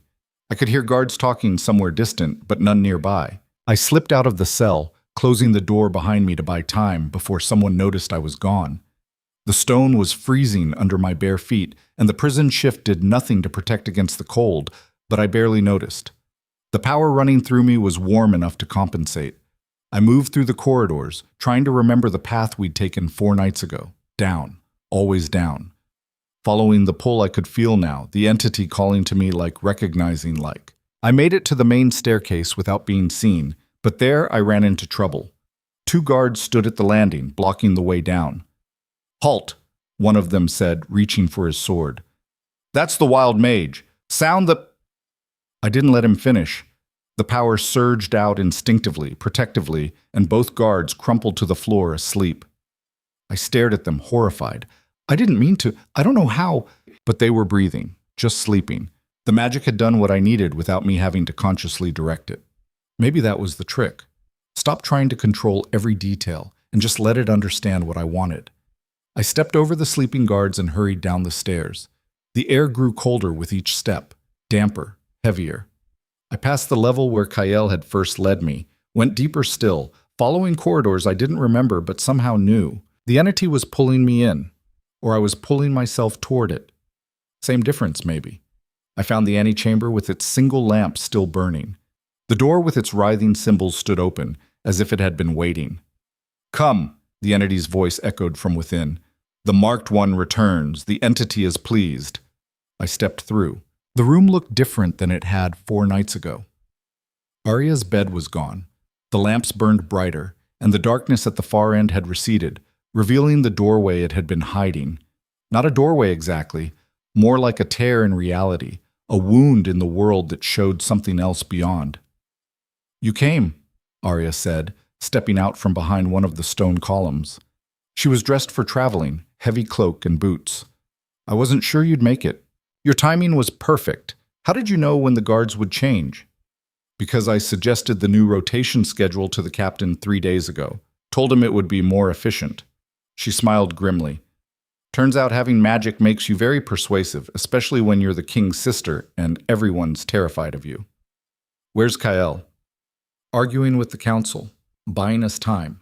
She gestured to the darkness beyond the doorway. "It's waiting for you. Are you ready?" "Ready for what?" "To learn, to understand, to become what you're meant to be." I looked at the doorway, at the tear in the world. What if I go through and can't come back? "Then I come get you." Arya's voice was steady. "But you will come back, because you're stronger than you think, and because people are counting on you." "Who's counting on me?" "The council wants me dead. Your brother barely knows me. The kingdom thinks I'm a threat. I'm counting on you." Arya met my eyes. "You saved my life. Let me help save yours." The mark pulsed, warm and insistent. The entity's voice echoed again. "Come. The marked one must learn, must grow, must understand what sleeps inside." I took a breath, then stepped through the doorway. The world twisted. That's the only way I can describe it. Like reality was a piece of fabric someone had grabbed and wrung like a wet cloth. Colors bled into each other, sounds stretched and compressed, and for one horrible moment I couldn't tell if I was standing or falling or simply ceasing to exist. Then it stabilized and I found myself somewhere else entirely. It wasn't a room or a cave or any physical space I could define, more like standing inside someone's memory or dream. The ground beneath my feet felt solid but looked like mist. The sky above was too close and too far away at once, and everywhere I looked I saw threads of light, silver and gold in colors I didn't have names for, connecting everything to everything else. "Welcome," the entity said, and this time it had form. Sort of. A shape made of shadow and starlight, roughly human, but too tall, too thin, with too many angles. "Welcome to the place between, the space that is not space, the entity's prison and sanctuary." "This is where you've been bound?" I asked, my voice sounding strange in this place. "For 700 years, yes. Trapped between the world above and the world below, unable to exist fully in either." The entity moved, flowed, really, closer. Until the Marked One came. Until the Marked One fed. Until the Marked One cracked the seal and let power flow freely. "I didn't mean to wake you up. I was just trying to save Arya." Intent matters less than action. The Marked One's power called to the entity, kin calling to kin. The entity reached out with something that might have been a hand touching the mark on my chest. The contact sent shivers through me, not unpleasant, but intense. The Marked One carries the same magic as the entity. Old magic, wild magic.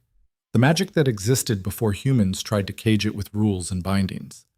Someone put it in me, sealed it away. Why? Because they feared it. Because wild magic does not obey, does not submit, does not fit into the neat categories humans prefer. The entity pulled back. The Marked One was given gift at birth, a seed of pure potential, and someone, mother, father, other, decided that gift was too dangerous, so they sealed it, locked it away, hoped it would never wake.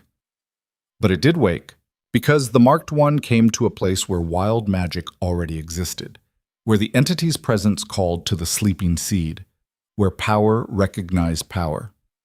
The entity gestured, and the threads of light around us brightened. "Look, see what the Marked One truly is." I looked, and the threads converged on me, hundreds of them, thousands, all connecting to the mark on my chest. And through those connections, I could feel everything. The castle above, the mountain around us, the entity itself, the magic flowing through it all like blood through veins. "I'm connected to everything," I whispered. The Marked One is a conduit, a bridge between wild magic and the ordered world. The entity is bound here, trapped, limited. But through the Marked One, the entity could touch the world again, could feed not on death, but on life, on growth, on the raw potential that exists everywhere. The entity's form shifted, becoming almost eager. Together, the Marked One and the entity could change everything, break the bindings, free the wild magic, let it flow as it was meant to flow. And what happens to the castle? To the people? They adapt, or they don't. Wild magic is not cruel, but it is not kind either. It simply is. I felt my stomach tighten. "You're asking me to help you break free, to unleash chaos on a kingdom that's already terrified of me." The entity asked the Marked One to be true, to embrace what was given, to stop pretending to be something small and safe when greatness waits inside. The entity moved closer again. Does the Marked One not feel it? The cage of expectations? The weight of rules that make no sense? The constant pressure to be less, smaller, quieter? I did feel it, had felt it my whole life. My parents' disappointment, the priest's condemnation, the pity in servants' eyes. Even Kael's clinical assessment, choosing me because I was already marked as different, already broken. "What if I say no?" I asked. "Then the Marked One returns to the cell, to the council's judgment, to the death they plan." The entity's voice held no threat, just statement of fact. The entity cannot force, can only offer, teach, show what is possible. "Show me," I said. "Teach me to control this power, not to unleash it on everyone, but to control it, to use it without destroying everything." The entity was silent for a long moment. Then, "Control is a cage. Control is what made the seal, what trapped the entity, what keeps the Marked One small. Control is also what keeps me from accidentally killing everyone I touch. I gestured at my hands, at the power I could feel crackling beneath my skin. I need to learn balance, direction, how to use this without it using me. The Marked One wants both freedom and control, power and restraint. I want to choose, that's all. Not be controlled by the seal, not be controlled by the power, not be controlled by anyone or anything. Just choose for myself what happens next. Another long silence. Then the entity made a sound that might have been laughter. The Marked One is wise, young, untrained, but wise. It gestured, and the threads of light shifted, forming patterns I could almost understand. Very well. The entity will teach, but the Marked One must understand. True power comes from accepting what is inside, not fighting it. Not all control is freedom. Not all freedom is chaos. I'll figure out the difference as I go. Then we begin. What followed was impossible to describe in normal terms.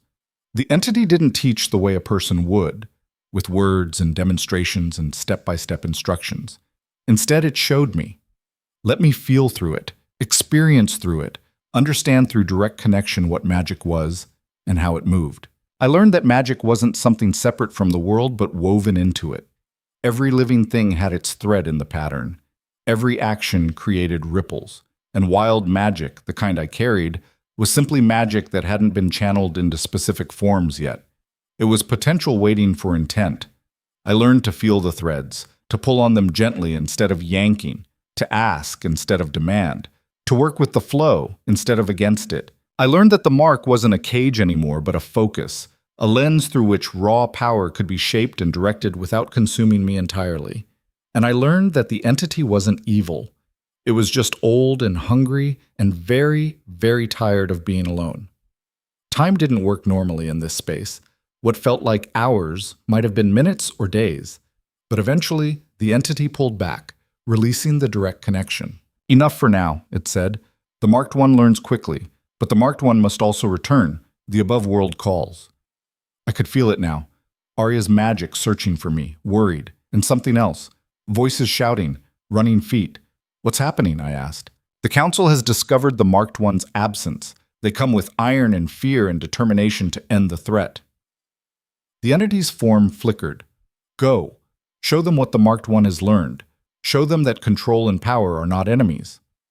Will I see you again? The Marked One carries the entity's signature now. We are connected. Call, and the entity will answer. Feed, and the entity will grow. Together, we are stronger than either alone. I nodded, then turned and stepped back through the doorway. The world twisted again, but this time I was ready for it. I rode the sensation instead of fighting it, and when reality solidified, I was back in the chamber, Arya grabbing my arm. Thank the depths, I thought you'd been consumed. I'm fine. Better than fine. I could feel the difference. The power inside me was still there, still vast, but now it felt less like a prisoner trying to escape and more like a partner waiting for direction. What's happening? The council sent soldiers. They're coming down now with orders to kill on sight. Arya's face was pale. Kael's with them, trying to stop it, but Lord Theron has convinced them you're about to destroy the castle. We need to run or fight, and I'm not sure we can win either. I heard them now, boots on stone, weapons being drawn, voices echoing down the stairwell. We're not running, I said, and we're not fighting. Then what? We're showing them the truth. I walked to the chamber's entrance just as the first soldiers appeared. They saw me and raised their weapons, swords, spears, crossbows loaded and aimed. Behind them came Lord Theron, white-haired and furious, and Kael, his face drawn with exhaustion and fear. There, Lord Theron shouted, the wild mage! Kill her before she can— Stop. I didn't shout. Didn't even raise my voice. But the word carried, amplified by the magic now flowing smoothly through me, and every person in the stairwell froze. Not magically frozen. They could move if they chose, but something in my voice made them pause, made them wait, made them listen. I'm not going to hurt anyone, I said, keeping my voice calm and clear. I'm not going to destroy the castle or unleash chaos or any of the things you're afraid of. Watch. I raised my hand and threads of golden light became visible in the air. the magic made manifest, showing the connections between everything. I pulled gently on one thread, and the nearest torch flared brighter, pulled on another, and frost melted from the walls, warming the stone. "This is what I am," I said. "Not a monster, not a weapon, just someone who can see the magic that's been here all along and work with it instead of against it." "Lies," Lord Theron spat. "You're corrupted, touched by the entity. The entity is fed and calm and no longer a threat to anyone." I gestured back toward the darkness. "It's been terrorizing this castle because it was starving. Because King Kael's father tried to use it and only made it hungrier, but it doesn't need death anymore. It just needs occasional feeding, and I can provide that without anyone else dying." "She's telling the truth," Arya said, moving to stand beside me. "I can feel it. The drain has stopped completely. I'm healing. The entity is satisfied." "For now," Lord Theron argued. "But what about tomorrow? Next week? What happens when it gets hungry again?" "Then I feed it again," I said simply. "And again, as many times as necessary. That's what this mark is for. Not to lock power away, but to channel it. To be a bridge between wild magic and the ordered world." Kael pushed through the soldiers to stand at the front. His gray eyes searched my face, looking for something. Truth, maybe. Or deception. "Can you prove it?" he asked. "Can you prove you're in control and not just being controlled?" I nodded, reached out with the magic and touched the threads connecting to him, gently, carefully, showing him without forcing, offering without demanding. He gasped as the connection formed, his eyes going wide. Through it, I let him feel what I felt, the vast reservoir of power now working with me instead of against me. The entity's satisfaction, the stability of the bindings, no longer eroding but actually strengthening as power flowed through proper channels again. I pulled back, and he staggered slightly. "She's not lying," he said, his voice shaken. "I could feel it. The entity is calm. The magic is controlled. She's not a threat." "You're compromised," Lord Theron snapped. "She's bewitched you." "I'm the king," Kael said, steel entering his voice. "And I'm telling you to stand down. Lower your weapons. The crisis is over." The soldiers hesitated, looking between their king and the lord who'd been giving orders in his absence. The tension stretched taut, ready to snap. Then Mistress Corin appeared at the top of the stairs, her keys jangling. "Lower your weapons," she commanded. "His Majesty is correct. I can feel the change in the castle. The oppression that's hung over us for months, it's gone." Slowly, reluctantly, the soldiers obeyed.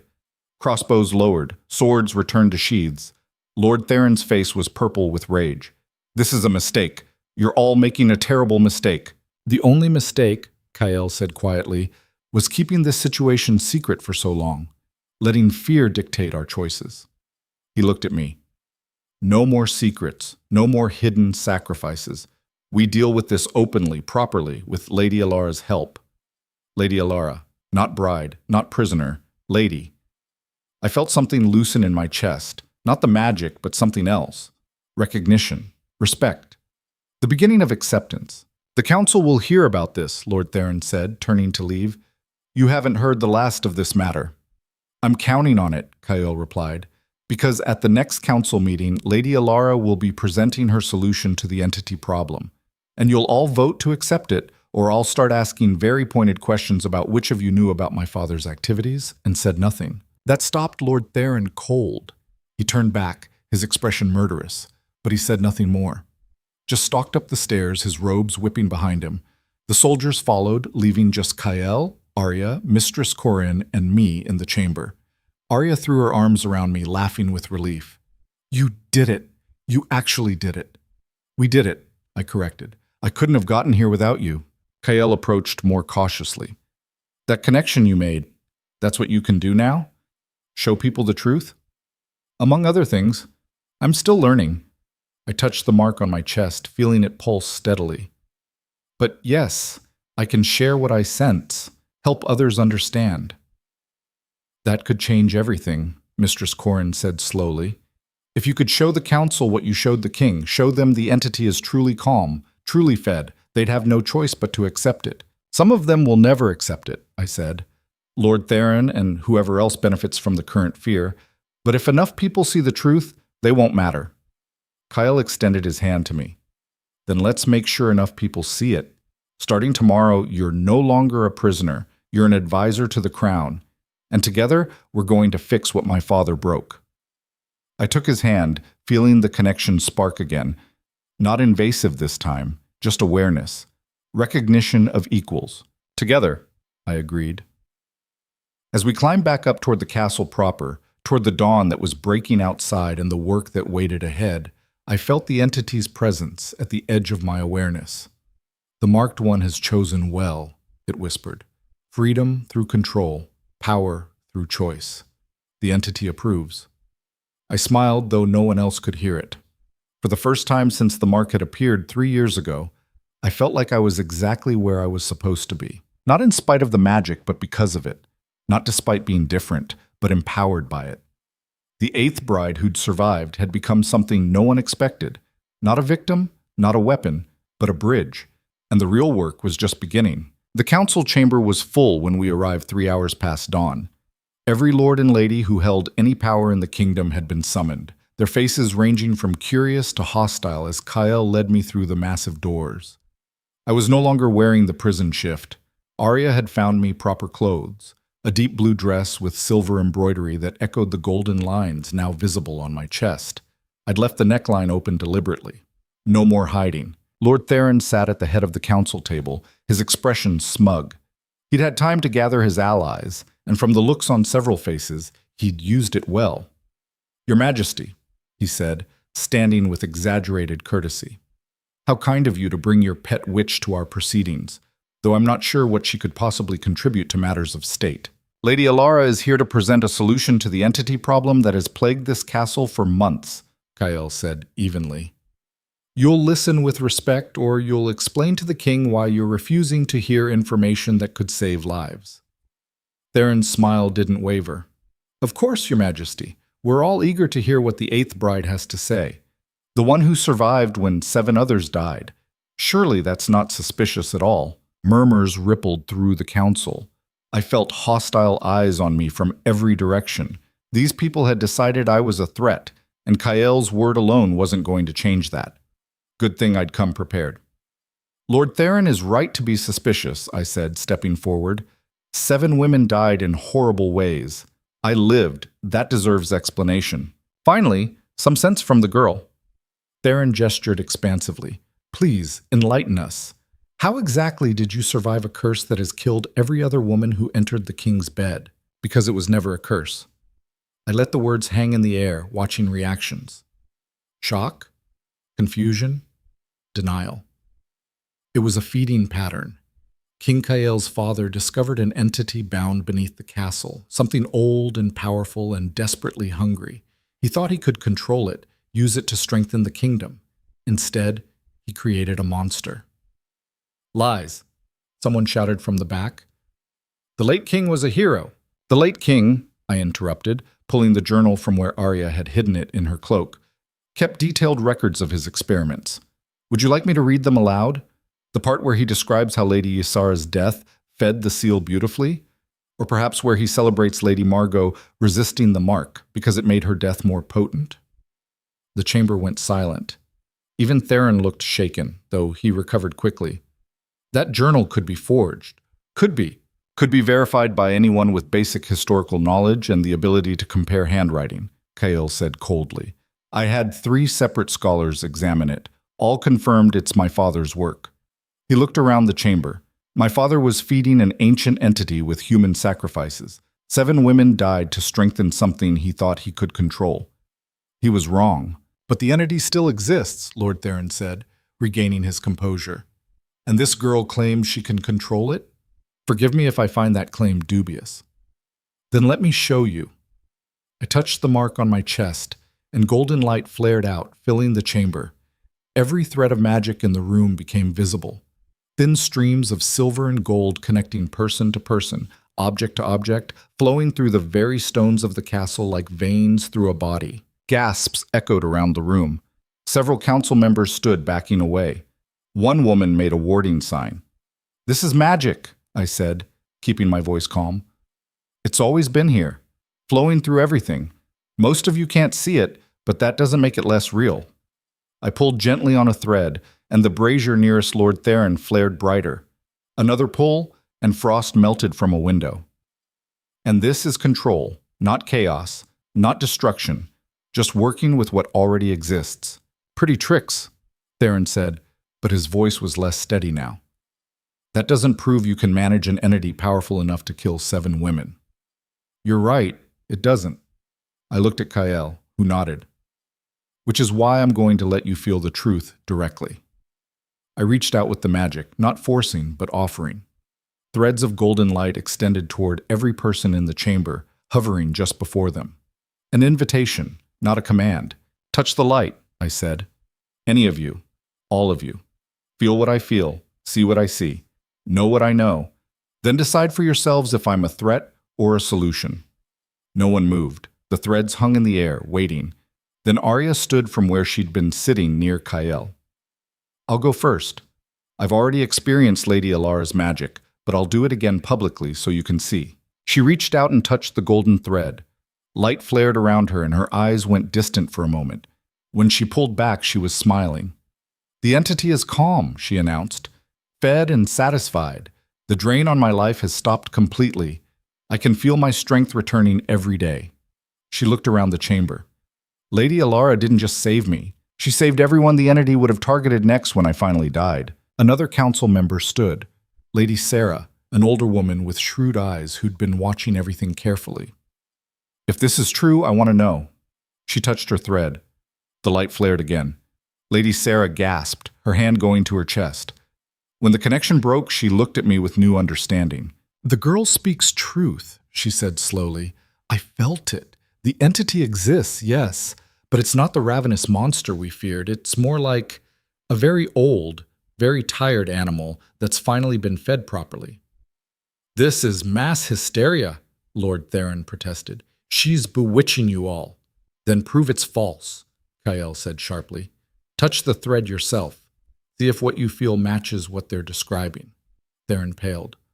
I will not submit to magical manipulation. Because you know what you'll find, I said quietly. You'll find that everything I've said is true, that the entity is controlled, that I'm not a threat, and then you'll have to explain why you've been pushing so hard for my execution. His face went from pale to purple. How dare you imply— I'm not implying anything. I'm stating facts. I pulled on another thread, and suddenly Lord Theron's own magical signature became visible. Thin, weak, but there. Connected to something else, something in the lower levels of the castle. You've been in contact with the entity yourself, haven't you? Not feeding it like the late king did, but making deals, promises. What did it offer you in exchange for getting rid of me? The chamber erupted. Council members shouting, demanding answers. Theron backing away from the golden light that was exposing secrets he'd thought safely hidden. Lies. All lies. She's corrupting the magic, showing you false— I'm showing them exactly what's there, I said.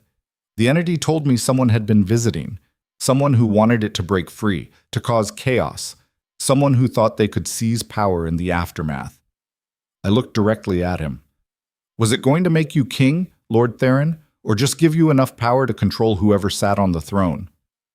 Seize him, Kael commanded.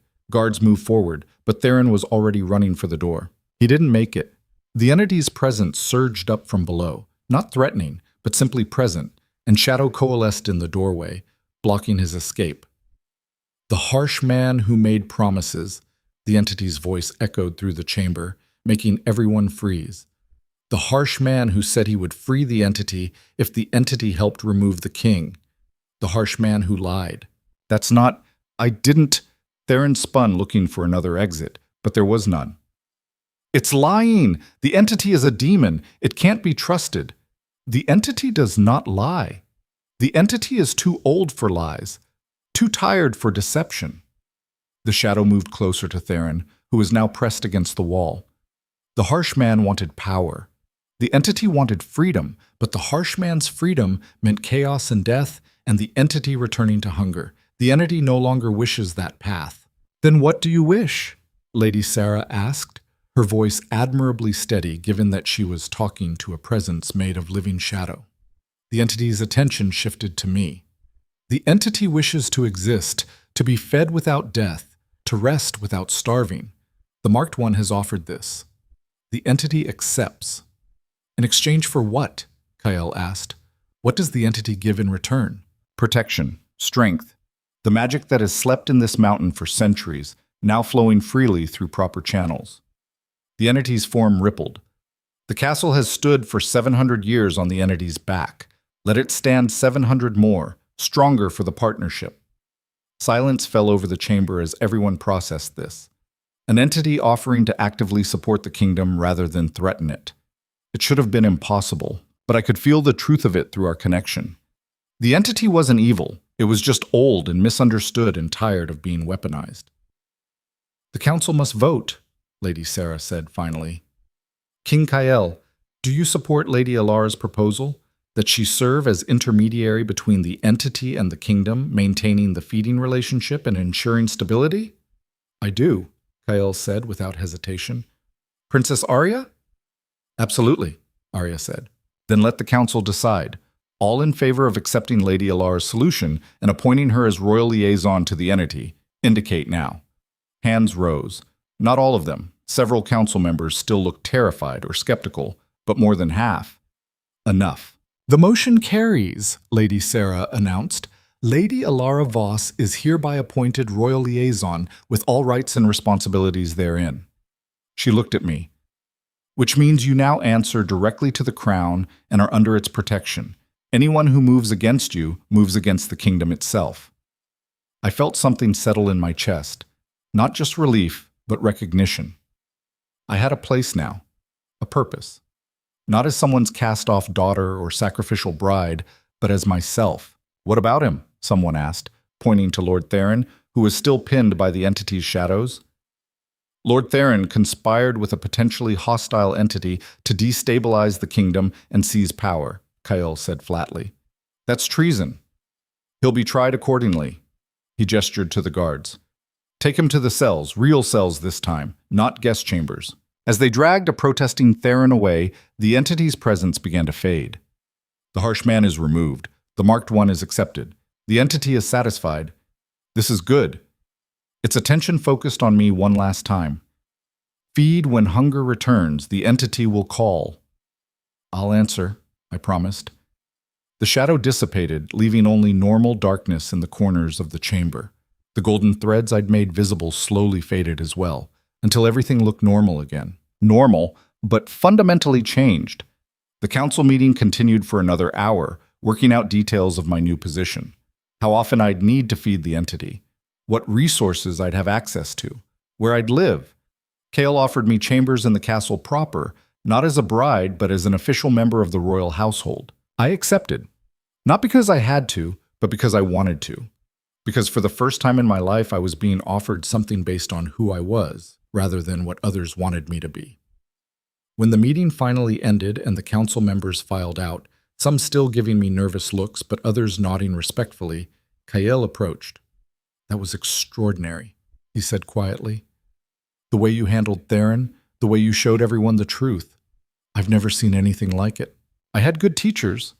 I touched the mark on my chest, feeling the entity's distant presence like an echo. Though I'm still learning. We're all still learning. He looked toward where Arya was talking animatedly with Lady Sarah, color in her cheeks, life in her movements. You saved her. You saved this whole kingdom from tearing itself apart over fear of something they didn't understand. Your father created the problem.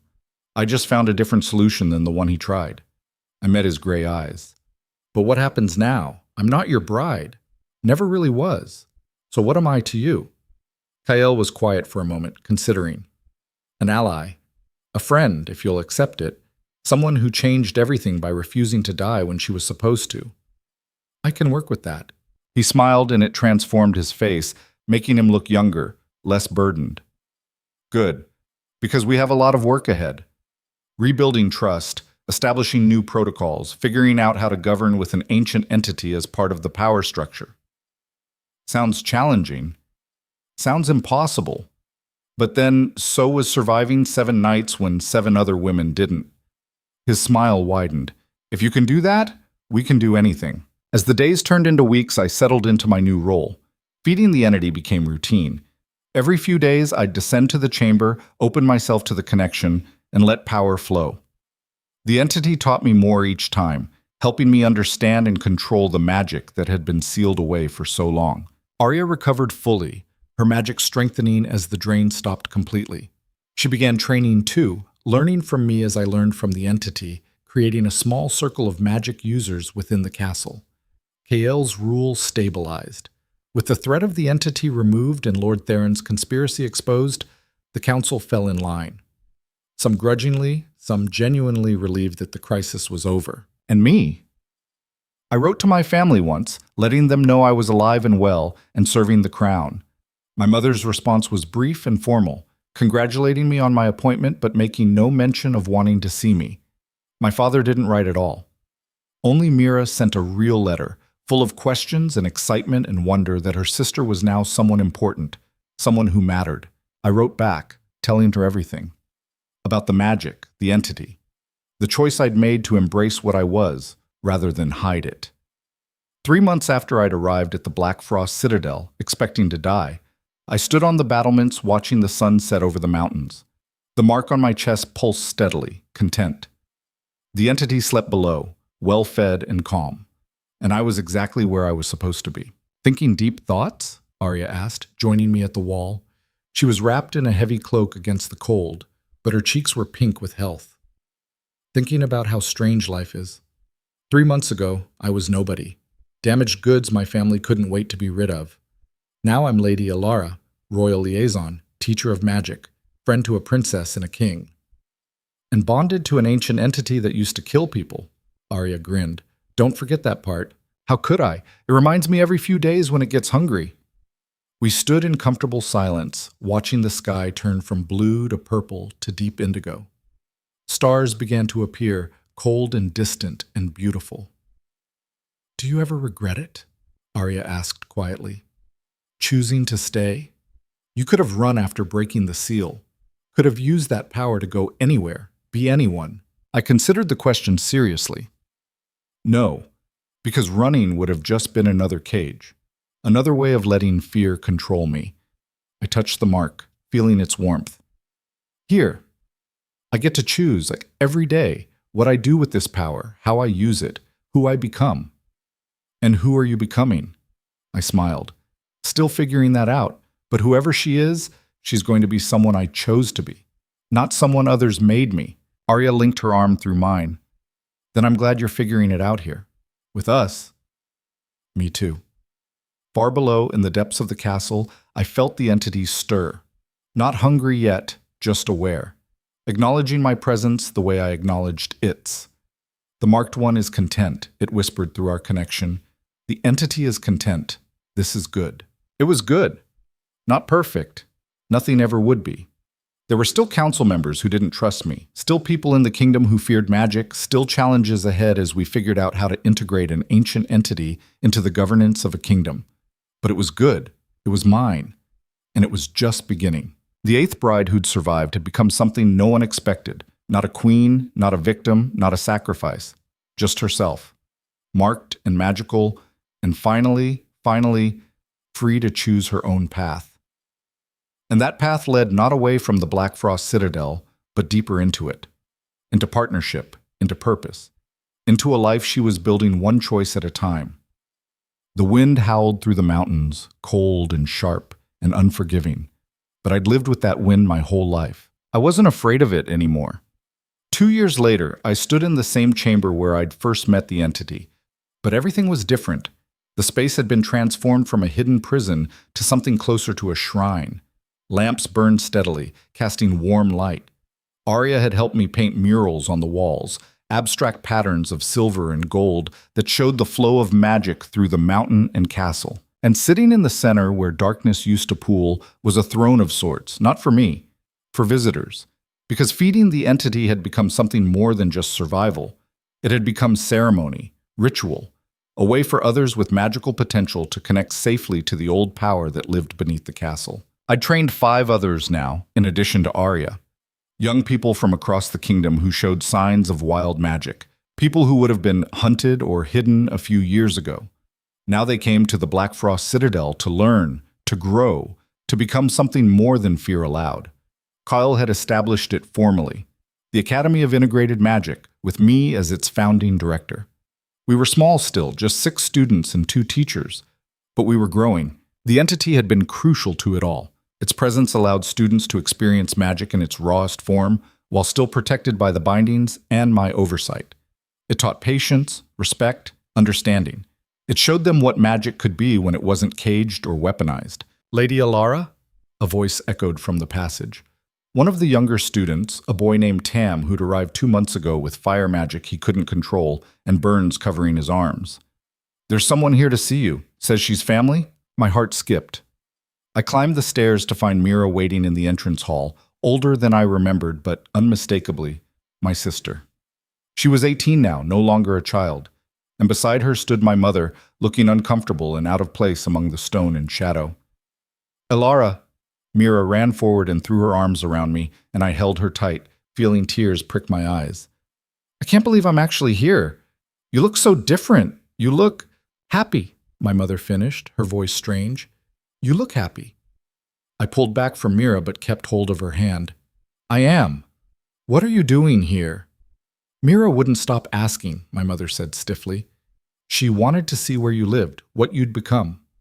She looked around, taking in the castle, the servants moving with purpose, the symbols of magic carved into the walls. I had to see for myself if it was true, that you'd really survived, that you'd really become this. "Royal liaison to an ancient entity and director of a magic academy?" I smiled. "Yes, that's true. And you're not cursed, not damned?"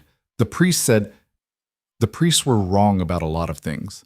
I gestured toward the corridor. "Would you like to see? I can show you what I do, who I've become." My mother hesitated, fear and curiosity warring in her expression, but Mira was already nodding eagerly. I led them through the castle, showing them the academy chambers where students studied and practiced, the library where we kept growing records of magical theory, the practice hall where Arya was currently helping a girl named Senna, not the servant who dressed me that first day, but named after her, learn to control wind magic. And finally, I took them to the chamber where the entity lived. My mother balked at the entrance. "I can't. Elara, that thing down there isn't a thing. It's a being, old and powerful and deserving of respect." I looked at Mira. "Do you want to meet it? Can I?"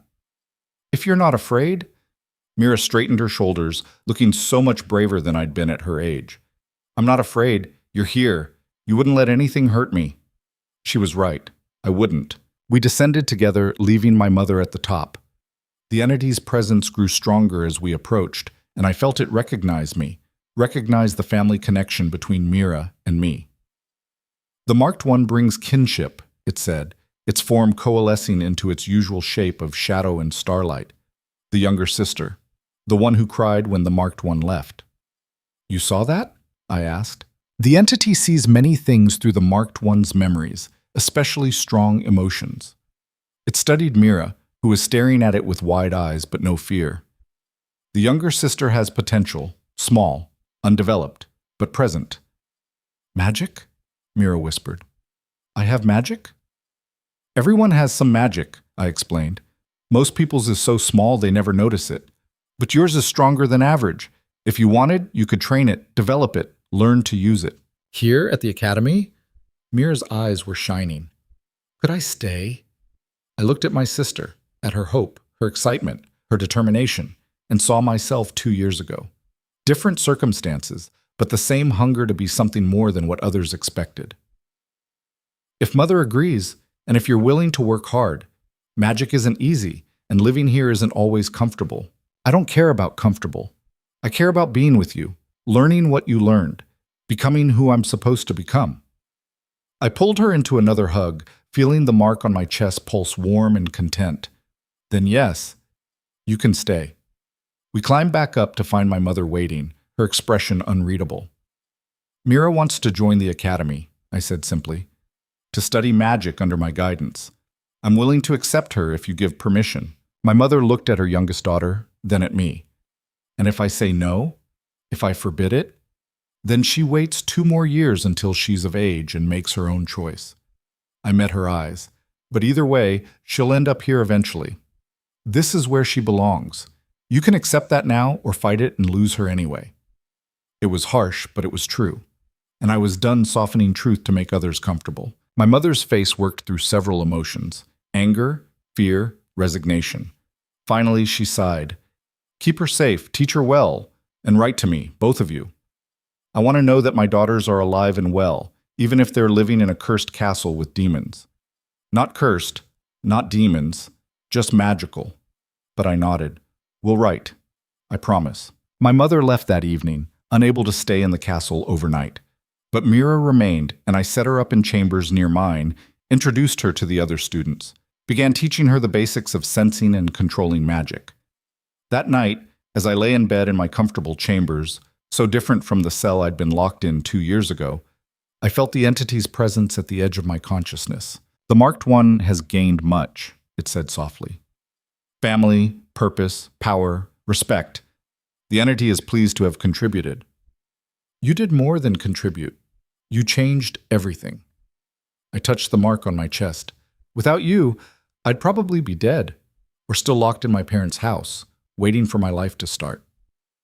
The marked one changed everything too, gave the entity more than food, gave partnership, understanding, existence beyond hunger. A pause. The entity is grateful.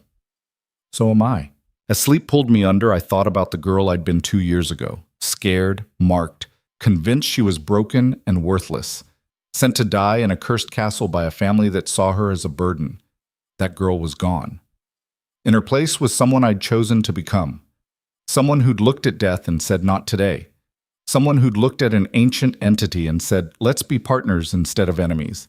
Someone who'd looked at wild magic and said, teach me instead of running. Lady Elara Voss, Royal Liaison, Director of the Academy, Teacher, Friend, Sister, Survivor. The 8th bride who'd refused to die had become exactly what she was always meant to be. Herself. Powerful and scarred and marked and wholly, completely free. And every day, she got to choose it all over again. That was the real magic. Not the power in her chest or the entity in the depths, or even the mark that had once been a prison. The magic was in the choosing, and she chose freedom every single time.